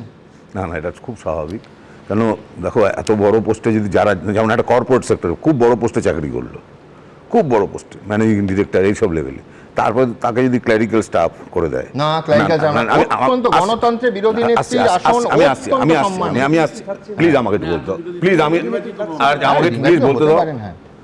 দেখো আমার যেটা প্রথম থেকে মনে হচ্ছে ওনার গদিটা আটকানো নিয়ে, চেয়ার আটকানো নিয়ে, আমার প্রথম রিয়াকশন একজন বাঙালি হিসেবে, যে কিছু কিছু জায়গা হয় না যে দেহত্যাগ না করলে পদত্যাগ করব না, এটা তো এখন পরিষ্কার দেখা যাচ্ছে। দ্বিতীয় কথা, দেখো উনি কথায় কথায় একদম খেয়াল করে দেখবে, যখন উনি জিতে আসলেন 2011-তে, তখন উনি কথায় কথা বলতেন বামপন্থীরা এগুলো জানে না কীভাবে দেশ চালাতে হয়, আমি জানি, আমার থেকে বুদ্ধি কেন দেব বুদ্ধি, মানে ওনার নিজের বুদ্ধিতে উনি এতটাই হিপনোটাইজড ছিলেন যে উনি নিজেকে নিজে প্রশংসিত করতেন। এবং সেই বুদ্ধিটার ফলটা কী হলো, আমাদের বাঙালিদের একটা কথা আছে, যে একটা প্রবাদ আছে, যে মরিব মরিব কৌশল করিয়া মরিব। এই কৌশলটাই ওনার মৃত্যুর কারণ। এই কৌশলটা আজকে বাঙালিরা ধরে ফেলেছেন, বাংলার মানুষ ধরে ফেলেছেন ওনার কৌশলগুলো, প্রতি রকম কৌশল ওনার, না তাদের কথা শোনেন না। এবং দেখো কি অদ্ভুতভাবে 2011-তে যখন উনি জিতে আসলেন, আমি সেদিন ছিলাম, তোমাদের মনে থাকবে ব্রিগেড প্যারেড গ্রাউন্ডে আমি ছিলাম, এবং তারপরে যে বাংলার মানুষ, কোটি কোটি মানুষ মিলে ওনাকে রাইটার্সে পৌঁছে দেন। একদম দেখো আজকে দেখো ওনার কৌশলটা এতটাই কাল হলো, ওনার কৌশলটা এতটাই কাল হলো, উনি যেমন ওই সে আমাদের একটা গল্প পড়েছিলাম না, যে ছোটবেলায় হরিণ তার সিংয়ের বিউটিটা দেখতে গিয়ে জড়িয়ে যেত তোমার লতা পাতার মধ্যে, উনি নিজের এত বিউটি দেখতেন কেন, একাধারে কবি, একাধারে সাহিত্যিক, একাধারে অসাধারণ গায়িকা, একাধারে অসাধারণ চিত্রকর, পলিটিশিয়ান তো বটেই, একাধারে মানে অসম্ভব ভালো মিথ্যাচার করতে পারেন, হ্যাঁ, অভিনেত্রী, ডাক্তার, উনি কি না, মানে সেই যে ওনার নিজে হিপনোটাইজ করে ফেলেছেন যে ওনার এত ক্ষমতা, তার ফল এইগুলো। দ্বিতীয় কথা, প্রদীপ তো একটু আগে বলছিল জমি দখল, যে সাধারণ মানুষের কথা। আমি বলছি সোনারপুরে আমার একটা নিজের জায়গা আছে ছোট, সেইখানে পাশে একটা 60 ফিট চওড়া একটা খাল, সেখানে শাসক দলের লোকেরা সেই খালগুলোকে টাকা নিয়ে ওখানে সমস্ত বস্তি বানিয়ে দিয়েছে। বস্তি বানিয়ে দিয়েছে। এই বস্তিটা কিছুদিনের জন্য হঠাৎ একটা ইলেকশনের আগে বললো না, বস্তির খালটাকে সংস্কার করা হবে। 2 দিনের মধ্যে সেই কাজ বন্ধ হয়ে গেল। কেন? এই শাসক দলটা এমনভাবে চুরি করেছে, ওই গরিব মানুষগুলোকে উচ্ছেদ নয়, ওই গরিব মানুষগুলো ঠকেছে শাসক দলের জন্য, কারণ তারা 25,000 টাকা হলেও দিয়েছে। আজকে তারা কোথায় যাবে যদি সত্যি যেদিন খালটার সংস্কার হবে? এইভাবে প্রতিটি জায়গায় একটা অটো চালাতে গেলে তার জন্য যে তোলা দিতে হয়, একটা লাইনে গাড়ি দিতে গেলে জানে না শাসক দল। আজকে আমায় বলেছে সমিত দা, সারা গাড়ি পতাকায় মুড়ে দেবো যদি আমার ওই দিনের শেষে যে কষ্টের 50 টাকা বা 100 টাকা তুলে দিতে না হয় বা 300 টাকা তুলে দিতে না হয়, মানে সে তার জন্য পতাকায় মুড়ে দেবো। শুধু একটা আশ্বাস যে সায়ন্তন বাবুরা ক্ষমতায় এসে তোলা তুলবেন না। আমরাও সায়ন্তনদের কাছে রিকোয়েস্ট করব, অটোওয়ালা, টোটোওয়ালা, শুধু রিকশা প্রতিদিন তাদের পয়সা দিতে হয়। আমি বলছি, তুমি ভাবতে পারো ট্রাফিক পুলিশদের একটা নিয়ম করে দিল, এই বাইকালাদের থেকে এত টাকা পার ডে তুলতে হবে। কথায় কথায় যে যেই মানুষগুলো অফিস যাচ্ছে, সাধারণ কাজ করছে, রাত্রিবেলা দুর্গাপুর এক্সপ্রেস দিয়ে আসবেন, দেখবেন বর্ধমান, দুর্গাপুর বিভিন্ন জায়গায় 1 ঘন্টা 1.5 ঘন্টা দাঁড়িয়ে আছেন। পুলিশের কাজ তৃণমূলের হয়ে টাকা তোলা। একদম তাই, পুলিশের কাজ তৃণমূলের হয়ে টাকা তোলা। আমি যে আলোচনা শুরু হয়েছিল, যেটা আমি অনেকক্ষণ ধরে বলার চেষ্টা করছি, মমতা বন্দ্যোপাধ্যায় নির্বাচন মানেন না, অভিষেক বন্দ্যোপাধ্যায় নির্বাচন মানেন না। কাশীপুর বেলগাছিয়া কেন্দ্রে পরাজিত হয়েছেন শ্রী অতীন ঘোষ। আমি এবিপি আনন্দের চ্যানেলে দেখলাম, উনি বলেছেন নির্বাচন নিয়ে আমার কোনো অভিযোগ নেই। আমি এই চ্যানেলে দেখলাম। আমাদের সোনারপুর উত্তরে পরাজিত হয়েছেন সম্মানীয় ফিরদৌসী বেগম। ওনাকে প্রশ্ন করেছেন আপনার সাংবাদিক, উনি বলছেন না, মানুষ চাইনি, তাই আমরা পরাজিত হয়েছি। ওনার পরাজিত বিধায়করা বলছেন নির্বাচন নিয়ে কোনো সমস্যা নেই। হ্যাঁ, কিন্তু আমি বলছি বিধায়ক, আমি আসবো সমিতদা, কিন্তু আমি প্রত্যেক অতিথির কাছে 8 ঘন্টা বেশি সময় চেয়ে নেব, কারণ একের পর এক প্রতিবেদন আসছে যেটা বেশ চমকে দেওয়ার মতো। এই মাত্র আমার মোবাইলে রিজু দত্তের বক্তব্য এলো, যে ভাষায় বিজেপির প্রশংসা করেছেন, বিজেপি নেতৃত্বের প্রশংসা করেছেন, এবং তার ওপর যখন জয়ের পর ফিরছিলেন, বিজেপি জয়ের পর যেভাবে তারা তাকে প্যাসেজ করে দিয়েছেন এবং একেবারে তার নিজের বাড়ি, শ্বশুর বাড়ি ইত্যাদি সুরক্ষা দিয়েছেন। মানে আমি বলছি রিজুকে এই ভাষায় কথা বলতে, মানে সত্যি একেবারে কৃতজ্ঞতায় গদগদ যাকে বলতে। হ্যাঁ, আমি এটা রসিকতা হিসেবে নিচ্ছি না, সিরিয়াস ম্যাটার। দেব উচ্ছ্বসিত প্রশংসা করছেন, শুভেচ্ছা জানাচ্ছেন এই নবগঠিত বিজেপি সরকার যা হতে চলেছে শনিবার, তাকে এই পুরো ব্যাপারটা নিয়ে আলোচনার অবশ্যই প্রচণ্ড প্রয়োজন আছে। দেখুন, তৃণমূল এখন বলছে যে গোটা একেবারে যে ভোটটা হয়েছে সেটাই অবৈধ, চক্রান্ত ইত্যাদি ইত্যাদি। আমার মনে পড়ে যাচ্ছে, তখন যদিও জন্মই হয়নি আমার, আমি বইতে পড়েছি যে 72 সালে ওই সন্ত্রাসের যে অভিযোগ, তাতে সিপিএম মনে করেছিল যে একটা রিগড ইলেকশন হয়েছে। গোটা নির্বাচনটা একেবারে ছাপ্পা সন্ত্রাসের মধ্যে হয়েছে, যার ফলে তারা শপথই নেয়নি, বিধানসভা বয়কট করেছিল 5 বছরের জন্য। আজকে তৃণমূল কংগ্রেস, যদি আমি আফটার থটও ধরি যে আগে বুঝতে পারেননি, পরে ভরাডুবি হওয়ার পরে রেজাল্টের পরে তারা বুঝতে পেরেছেন, তারা তো আমি বলছি যে যথার্থ প্রশ্ন যে তাদের 80 জন বিধায়ক শপথ নেবেন কেন? তারা বিধানসভা বয়কট করতে পারেন। আমি বলছি এটা কিন্তু মানে একেবারে ভেবে দেখার সময় হয়েছে। তার কারণ সিপিএম এই নজির 1-2 বছর নয়, 5 বছর, 72 থেকে 77 অবধি এই নজির রেখেছিল পশ্চিমবঙ্গে, যে তৃণমূল মনেই করতে পারে আমরা বিধানসভায় অংশগ্রহণ করতে পারবো না, এই নির্বাচনটাই অবৈধ। মমতা বন্দ্যোপাধ্যায় বলেছেন লুট লুট লুট। মমতা বন্দ্যোপাধ্যায় কি এই সিদ্ধান্ত নেবেন যে আমরা বিধানসভা বয়কট করব? একেবারে পরিষ্কার এই প্রশ্ন কিন্তু উঠবে। তার কারণ এর আগে আপনি রিপোলও চাননি, রেজাল্ট বেরোনোর পরে রেজাল্ট পছন্দ না হয় কি করে ঘোষণা করলে চলবে? আচ্ছা, এইখান থেকে আমি যেটা নিয়ে আলোচনা করছি বেশ আমার বিস্ময়কর, তার কারণ বড় ভিডিও আমি কোনো রকম এই অনুষ্ঠানের লাইভে আসার আগে রিজুর দেখলাম উচ্ছ্বসিত প্রশংসা সায়ন্তন বাবুদের দলের। রিজু কি বলেছে, তার সঙ্গে দেব, তিনিও বিজেপি সরকারের উদ্দেশ্যে তার এক্স হ্যান্ডেলে লিখেছেন যে বাংলা চলচ্চিত্র জগতে ব্যান করা এবং বিভাজনের যে সংস্কৃতি আছে তা যেন অতীত হয়ে যায়, এটা সরকারকে, মেক নো মিস্টেক, দেব অন্তত লেখেননি যে এখনও মুখ্যমন্ত্রী মমতা বন্দ্যোপাধ্যায় তৃণমূলের সরকার, বিজেপি সরকারকে নিশ্চিত করতে হবে। আর পাশাপাশি যে প্রশংসা রিজু দত্তের একেবারে নেতৃত্বের নাম করে করে আছে, তাকে বিভিন্নভাবে সুরক্ষা দেওয়ার জন্য আমি বলছি যে এই স্টুডিওতেই বহুবার এসছে। আমি এই ভিডিওটা আরেকটু আগে যদি পেতাম তাহলে হয়তো প্রদীপ্তর বদলে বা প্রদীপ্তর সঙ্গে রিজুকেও ডেকে নিতাম, কিন্তু দ্রুত চক্ষুকর্ণের বিবার ভঞ্জনের জন্য একবার দেখে নিই। ভালো করে দেখুন, পুরোটা দেখাতে পারবো না, 5-7 মিনিটের। আমি বলছি দেখলে বিশ্বাস হবে, মানে এআই দিয়ে তৈরি নয় তো এই প্রশ্ন জাগবে, কিন্তু না, এটা একেবারে 100% খাঁটি বস্তু। দেখুন, বিজেপির ল্যান্ডস্লাইড ভিক্টরি, খড়কুটোর মতো উড়ে গেছে তৃণমূল। আর তারপরই দলের ওপরে ক্ষোভ প্রকাশ করে মুখ খুলতে শুরু করেছেন তৃণমূলের নেতা নেত্রীরা। এবার তৃণমূলের তারকা সাংসদ থেকে শুরু করে দলের মুখপাত্র দুজনের মুখে শোনা গেল বিজেপির প্রশংসা। প্রথমজন ঘাটালের তৃণমূল সাংসদ ও অভিনেতা দেব, আর দ্বিতীয়জন তৃণমূলের মুখপাত্র রিজু দত্ত। বিজেপি যে সৌজন্য দেখিয়েছে, বিজেপি যে উদারতা দেখিয়েছে, বিজেপি যে প্রোটেকশন দিয়েছে, যে সহযোগিতা তার সাথে করেছে, এই ঋণ আমি জানি না আমি শোধ করতে পারবো কিনা। বুধবার সমাজ মাধ্যমে পোস্ট করে বিরাট জয়ের জন্য বিজেপিকে অভিনন্দন জানিয়েছেন দেব। তিনি লিখেছেন, আশা করি রাজ্যের সাধারণ মানুষের প্রগতি, শান্তি ও উন্নয়নের জন্য কাজ করবে নতুন সরকার। এছাড়াও নিজের পোস্টে বিজেপির নতুন সরকারের কাছে আবেদনও জানিয়েছেন দেব। লিখেছেন, নতুন সরকারের কাছে বিনীত আর্জি জানাচ্ছি তারা যেন একতা, শিল্পীর স্বাধীন চেতনাকে তুলে ধরেন।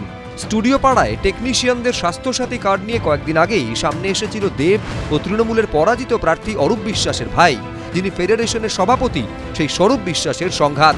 সেদিন স্বরূপ বিশ্বাসকে কড়া ভাষায় আক্রমণও করেন তৃণমূল সাংসদ।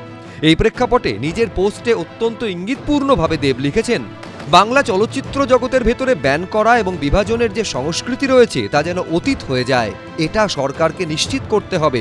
সিনেমা হলো বাংলার অন্যতম শ্রেষ্ঠ পরিচয়, আর এর উন্নয়ন শুধুমাত্র পারস্পরিক শ্রদ্ধা, সহাবস্থান এবং সম্মিলিত অগ্রগতির মাধ্যমেই সম্ভব। নিজের পোস্টে এদিন ঘাটাল মাস্টার প্ল্যান নিয়েও তৃণমূল সাংসদ লিখেছেন, ঘাটাল মাস্টার প্ল্যান বাস্তবায়নের ক্ষেত্রেও আমি নতুন সরকারের সমর্থন ও সহযোগিতা প্রত্যাশা করছি, যা ঘাটালবাসীর কাছে দীর্ঘদিনের স্বপ্ন এবং এক অপরিহার্য প্রয়োজন। এরই মধ্যে বিজেপির সৌজন্যের উদাহরণ দিয়ে ফেসবুকে পোস্ট করেছেন তৃণমূলের মুখপাত্র রিজু দত্ত। সদ্য সমাপ্ত বিধানসভা ভোটে দলের তরফ থেকে কাউন্টিং অবজারভার হয়ে তাকে পাঠানো হয়েছিল পূর্ব মেদিনীপুরে। হারের পর সেখান থেকে বাড়ি ফেরার অভিজ্ঞতা ভাগ করে নিয়েছেন এই তৃণমূল নেতা। আমার মণ্ডল সভাপতি সেই সময় যদি সে চাইতো আমার গায়ে আবির লাগিয়ে দিতে পারত, আমার গাড়ি ভাঙচুর করতে পারত, কিন্তু তারা কি করেছে? সে এসে আমার সাথে হাত মিলিয়েছে, বলেছে একটু রাস্তাটা খালি কর, রিজুদার গাড়িটাকে বার করে দে। রিজু দত্তের দাবি, ভোটের ফল বেরোনোর পর তাকেও হুমকি দেওয়া হয়েছিল, আর তখন বিজেপির তরফ থেকে তাকে সাহায্য করা হয়। এই প্রেক্ষাপটে নিজের দলের নেতাদের সম্পর্কেও চাঞ্চল্যকর মন্তব্য করেছেন তৃণমূলের এই মুখপাত্র। তৃণমূলের প্রতিটা জনপ্রতিনিধি বিজেপির প্রতিটা নেতাকে ফোন করে সারেন্ডার করে দিয়েছে, বলেছে ইমিডিয়েট তারা বিজেপি জয়েন করতে চায়। প্রতিটি বিজেপির বিধায়ক যাদের আমি ফোন করেছি তারা দুটো রিংয়ের মধ্যে আমার ফোন ধরেছে। বিজেপির দিল্লির শীর্ষ নেতৃত্ব এবং বিজেপির বাংলার শীর্ষ নেতৃত্ব আমাকে ওপেনলি বলেছে, তুমি বুক ফুলিয়ে তৃণমূল কংগ্রেস করো, তোমার পরিবারের ওপরে কোনো আঁচ আসবে না। শুভেন্দু অধিকারীর কাছেও ক্ষমা চেয়েছেন রিজু দত্ত। বিজেপির নেতা শুভেন্দু অধিকারী, তাকে আমি অনেক পার্সোনাল অ্যাটাক করেছি, অনেক 99% দলীয় নির্দেশে এবং 1% কখনো কখনো আবেগপ্রবণ হয়ে। আমি শুভেন্দুদার কাছে সেই সকল মন্তব্যের জন্য ক্ষমা প্রার্থী। বঙ্গ রাজনীতিতে প্রায় বিলুপ্ত হয়ে যাওয়া সৌজন্য কি ফিরতে চলেছে? এবিপি আনন্দ। আমি প্রদীপ্তর কাছে না, আমায় সায়ন্তনের কাছে যেতে হবে। যে সায়ন্তন, আমি বলছি যে আর একটু যদি আমি কম রিজুকে চিন্তা, মানে ওর রেগুলার যদি না আসতো, এই পুরো ভিডিওটা হচ্ছে 16 মিনিট 21 সেকেন্ডের। আমি বলছি যে আজকে মানে সন্দেহ হতো যদি ওর আসার কথা থাকতো যে ও তৃণমূলের মুখপাত্র হিসেবে আসছে না বিজেপির মুখপাত্র হিসেবে। কি প্রশংসা! কোনোদিন তো আপনাকে এরকম প্রশংসা করতে দেখলাম না বিজেপি দলে। না, উনি যা অভিজ্ঞতা হয়েছে সেটা হয়তো বলেছেন, আমি তো বলতে পারি না যে সব মিথ্যে কথা বলছেন। হয়তো ওনার এরকম কোনো অভিজ্ঞতা অবশ্যই হয়েছে। তৎকাল বিজেপিরা অত্যাচার বেশি করছে, এটা আমি বলছি। যারা এমন হয়েছে, আমি স্পেসিফিক বলে দিচ্ছি, ডানকুনিতে দুপুর 12টা অবধি তৃণমূলের কাউন্টিং ক্যাম্পে বসেছিল। তৃণমূল হেরে গেল, তারপর সেখান থেকে গেরুয়া আবির পরে মেখে তৃণমূলেরই পার্টি অফিস ভেঙেছে। এরকম বহু উদাহরণ এসছে। এই তৎকাল বিজেপিদের আমরা ঢুকতে দেবো না। আমি কালকে নিজের চোখে একটা দৃশ্য দেখেছি, আপনাকে বলি। সেটা হচ্ছে বিজেপির একটা শান্তি মিছিল বলুন বা অভিনন্দন, ভোটারদের অভিনন্দন জানা, সেখান থেকে আমি ইচ্ছে করেই বিধায়কের নাম বলছি না, তার মাইকে বলা হচ্ছে যে সমস্ত বিরোধী দলের যারা নেতাকর্মী তাদের শরীরে টরীরে নয়, মনে যদি আমরা আঘাত দিয়ে থাকি সেই জন্য আমরা ক্ষমা প্রার্থী, সবাইকে অভিনন্দন ইত্যাদি ইত্যাদি। এক সেকেন্ড, সেইখানে জয় শ্রীরাম বলে সব থেকে বেশি যারা চিৎকার করছে তারা এই গোটা ভোটটায় তৃণমূলের হয়ে শুধু খেটেছে নয়, যারা ব্যানার হোর্ডিং ছিঁড়েছে তারা সব থেকে বেশি জয় শ্রীরাম বলে চিৎকার করছে। এই কিন্তু আপনাদের যতটা বলা সহজ, খুব কঠিন। আমি বলছি এটা কঠিন, কিন্তু রাজ্য সভাপতি স্পষ্ট করে বলেছেন, আজকেও বলেছেন যে কোনো ধরনের তৎকাল বিজেপিতে বিজেপি ঢুকতে দেওয়া হবে না। আমার সেম অভিজ্ঞতা হয়েছে দাদা।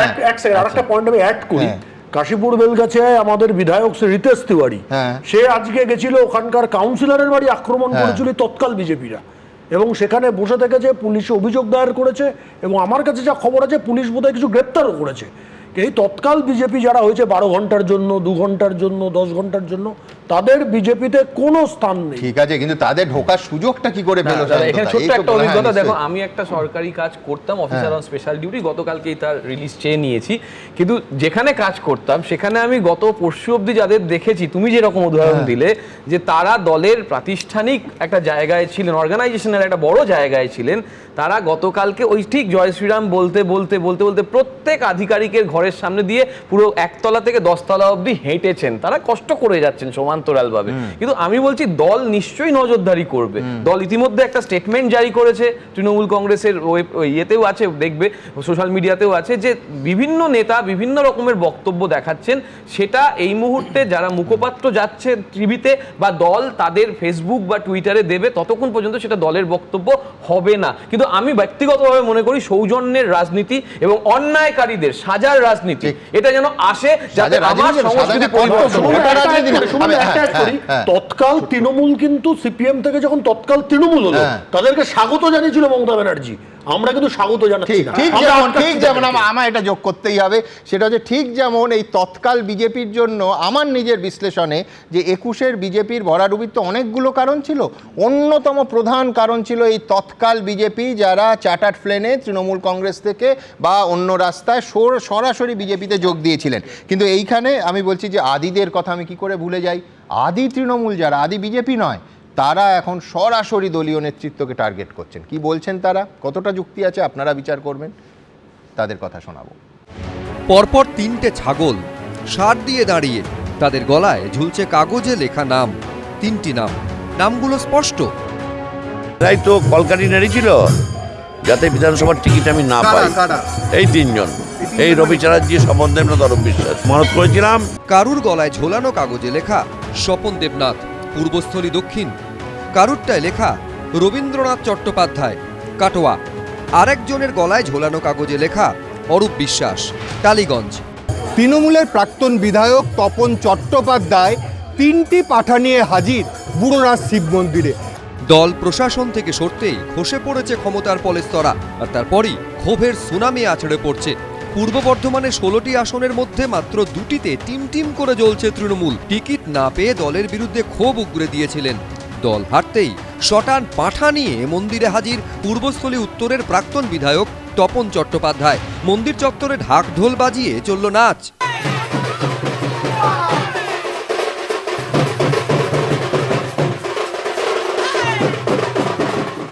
ভাস করে কৃষ্ণপক্ষে পঞ্চম বন্দিত কাশ্যপগীত পুত্র অরূপ বিশ্বাস দে দাসষ্ঠ সর্বপচ্ছান্তি পূর্বক নবগ্রহাদি সর্ববাধাবী নিবেদন ছাড় শিশু নিবেদন করতে জামালায় শিবায় জমায় ধর্মরাজায় বুড়ো রাজায় নম শিবায় নম।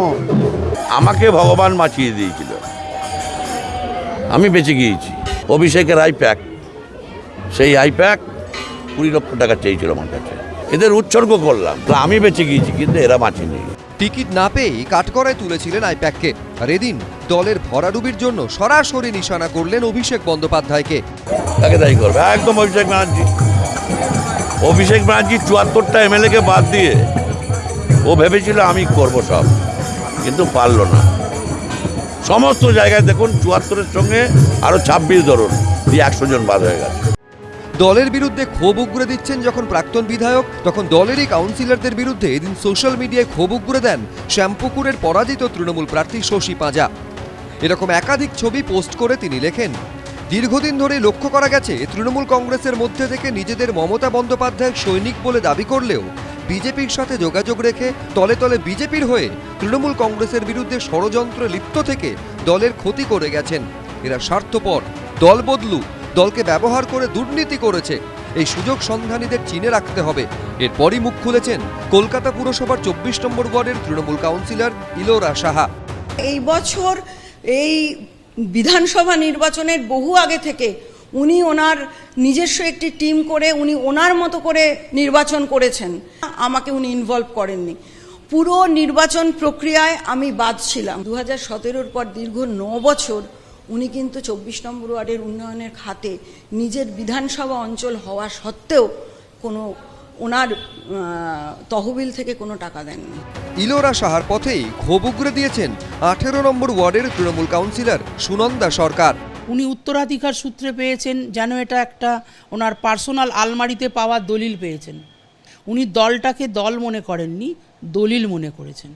উনি ইদানিংকালে নারী শিশু কল্যাণ মন্ত্রী ওই মিনিস্টারটা ছেড়ে উনি কমপ্লেন মিনিস্টার হয়ে গেছিলেন, এবং সর্বোপরি এখানে যে অপরাধ করতো তাকেও যা কেস, যে না করতো তাকেও তাই কেস।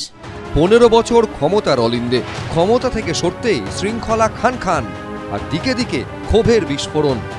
রানা দাস, ময়ূখ ঠাকুর চক্রবর্তী, অর্ণব মুখোপাধ্যায়, এবিপি আনন্দ।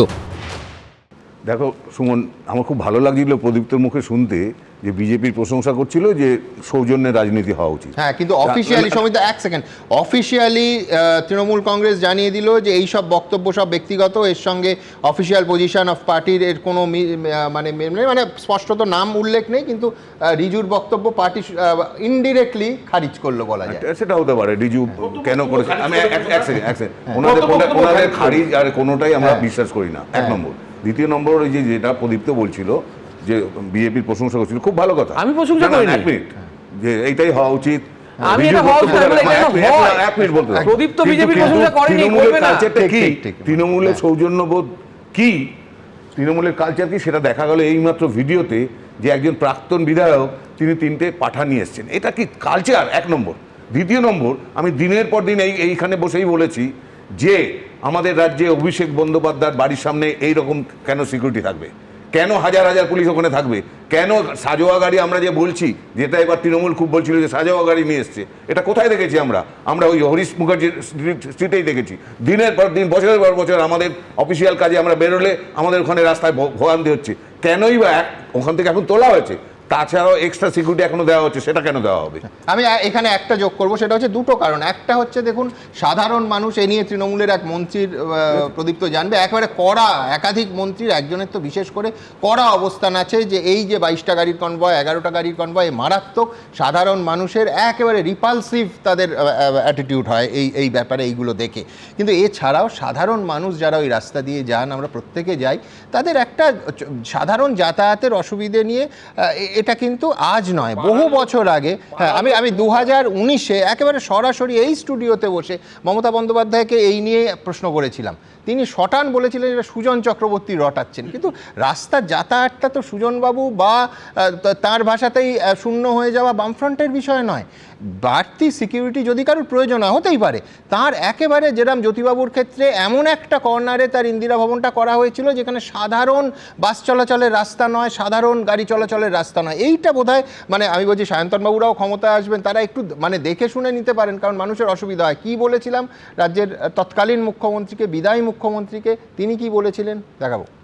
অভিষেক বন্দ্যোপাধ্যায় বাড়ির রাস্তা কেন বন্ধ থাকে, মানুষের অসুবিধা হচ্ছে, গার্ডরেল দেওয়ার ফলে নাকি একটা করে ভোট কমে যাবে, এ তো হয়েছে মিথ্যে কথা।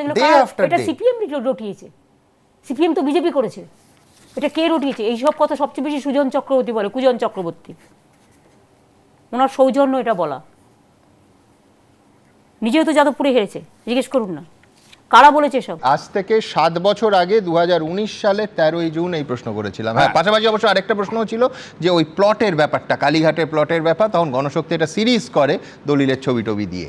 আর সৌজন্যবোধের ব্যাপারটা তো স্বয়ং মুখ্যমন্ত্রী, বিদায়ী মুখ্যমন্ত্রী দেখালেন যে কি অবস্থায়। আমার কথা হচ্ছে যে একটা রাজ্যের মানুষ কতটা অরক্ষিত ছিল গত 11-15 বছর ধরে মানুষ দেখেছেন, সেখানে একজন সাংসদের এই সিকিউরিটিটা খুব দরকার ছিল। এটা এক।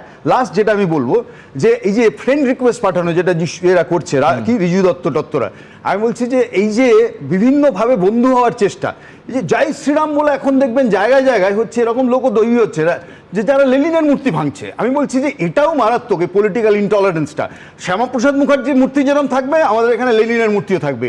এই জায়গাটা যদি বন্ধ করতে না পারেন, অর্থাৎ যারা লেনিনের মূর্তি ভাঙছে তারা যদি বন্ধু হয়ে যায় শান্তনুবাবুদের, তাহলে রাজ্যের জন্য আর একটা বড় বিপদ অপেক্ষা করছে, এইটুকু বলতে পারি।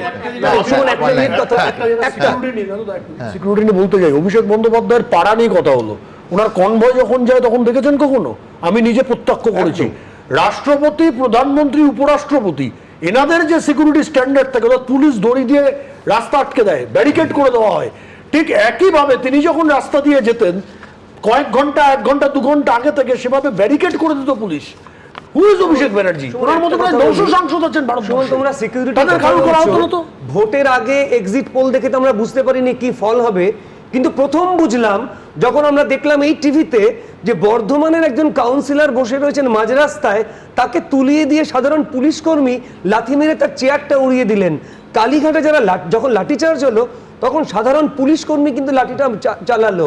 কাজরি বন্দ্যোপাধ্যায়কে তুলে দিলেন সাধারণ একজন পুলিশ কর্মী। তখনই বুঝে গেছিলাম দেয়ালের লিখন বদলেছে। তুমি তো বলছো নেতারা নাকি জামা বদলাবে বা ফুল বদলাবে, পুলিশও কিন্তু বদলে যাচ্ছে। আমি বলি, Abhishek Bandyopadhyay extra constitutional power enjoy করেছেন দিনের পর দিন। এটা বিরোধী শিবির থেকে কেউ কেউ বলবার চেষ্টা করেছেন, কিন্তু সবচেয়ে বড় কথা হলো পাড়ার লোকরা বিরক্ত হতো, পাড়ার লোকরা তাদের দৈনন্দিন জীবনে বারবার বাধা পেত, কাজকর্ম করতে পারতো না, এবং প্রত্যেকটা ভোটেও কিন্তু ওই পাড়ায় হারতো তৃণমূল কংগ্রেস। সেইটাও মমতা বন্দ্যোপাধ্যায় এতদিন রাজনীতি করছেন, মানুষকে বুঝতে পারেন না যে মানুষ।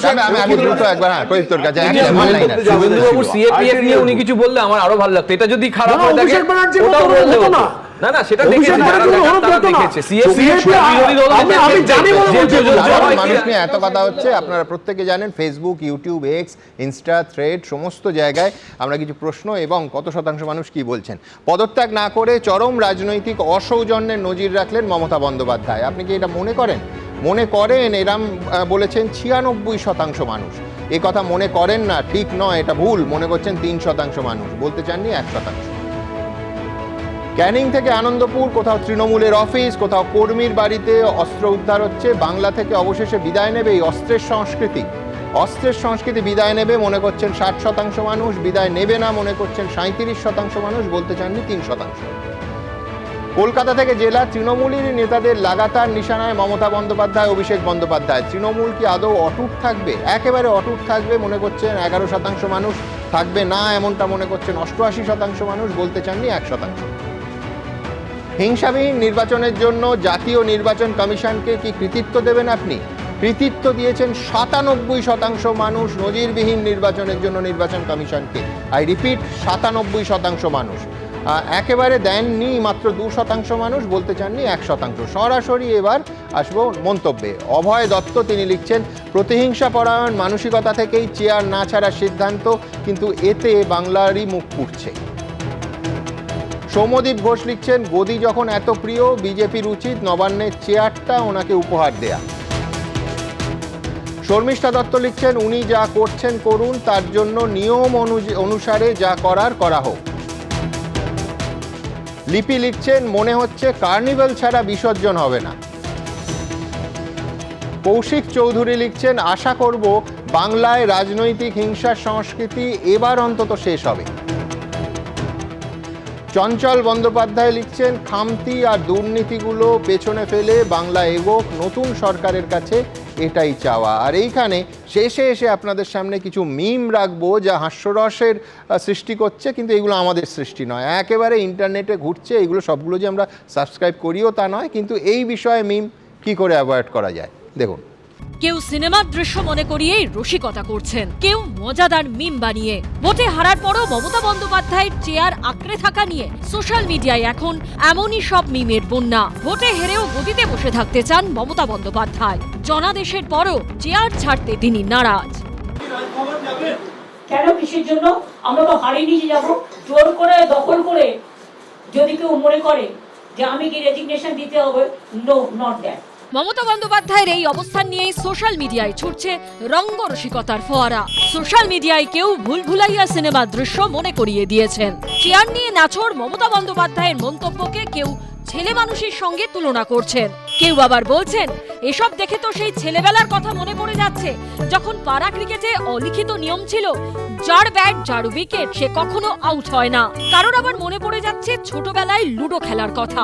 মুখ্যমন্ত্রী চেয়ার নিয়ে মমতা বন্দ্যোপাধ্যায়ের নাছোড় মনোভাব কাউকে কাউকে মনে করিয়ে দিয়েছে সোনার কেল্লা লালমোহন বাবুর কথাও। সেই ছবিতে হারানো অস্ত্রটি ফিরে পেয়ে লালমোহন বাবু যেমন ছেলে মানুষই উচ্ছ্বাসে এটা আমার বলে লাফিয়ে উঠেছিলেন, এখন মমতা বন্দ্যোপাধ্যায়ের চেয়ার প্রীতির মধ্যেও তারই ছায়া দেখছেন বহু রসিক। চেয়ার আঁকড়ে থাকার মনোভাবের সঙ্গে কেউ মিল পাচ্ছেন বিনা রিজার্ভেশনে ট্রেনের সিট ধরে রাখার, কারণ মনে পড়ে যাচ্ছে ছোটবেলার ফেভিকলের বিজ্ঞাপন। সোশ্যাল মিডিয়ায় কেউ আবার খোঁচা দিচ্ছেন মমতা বন্দ্যোপাধ্যায়েরই আমলে তৈরি সিভিক পদের প্রসঙ্গ জেনে। তবে বাস্তবটা হলো ক্ষমতা আর নেই, শাসক তৃণমূলের চ্যাপ্টার ক্লোজ, চেয়ার জনতাই কেড়ে নিয়েছে। কিন্তু সেই রায় না মেনে মমতা বন্দ্যোপাধ্যায় কি মানুষকেই অপমান করছেন না? এবিপি আনন্দ। এবিপি আনন্দ, এগিয়ে থাকে, এগিয়ে রাখে।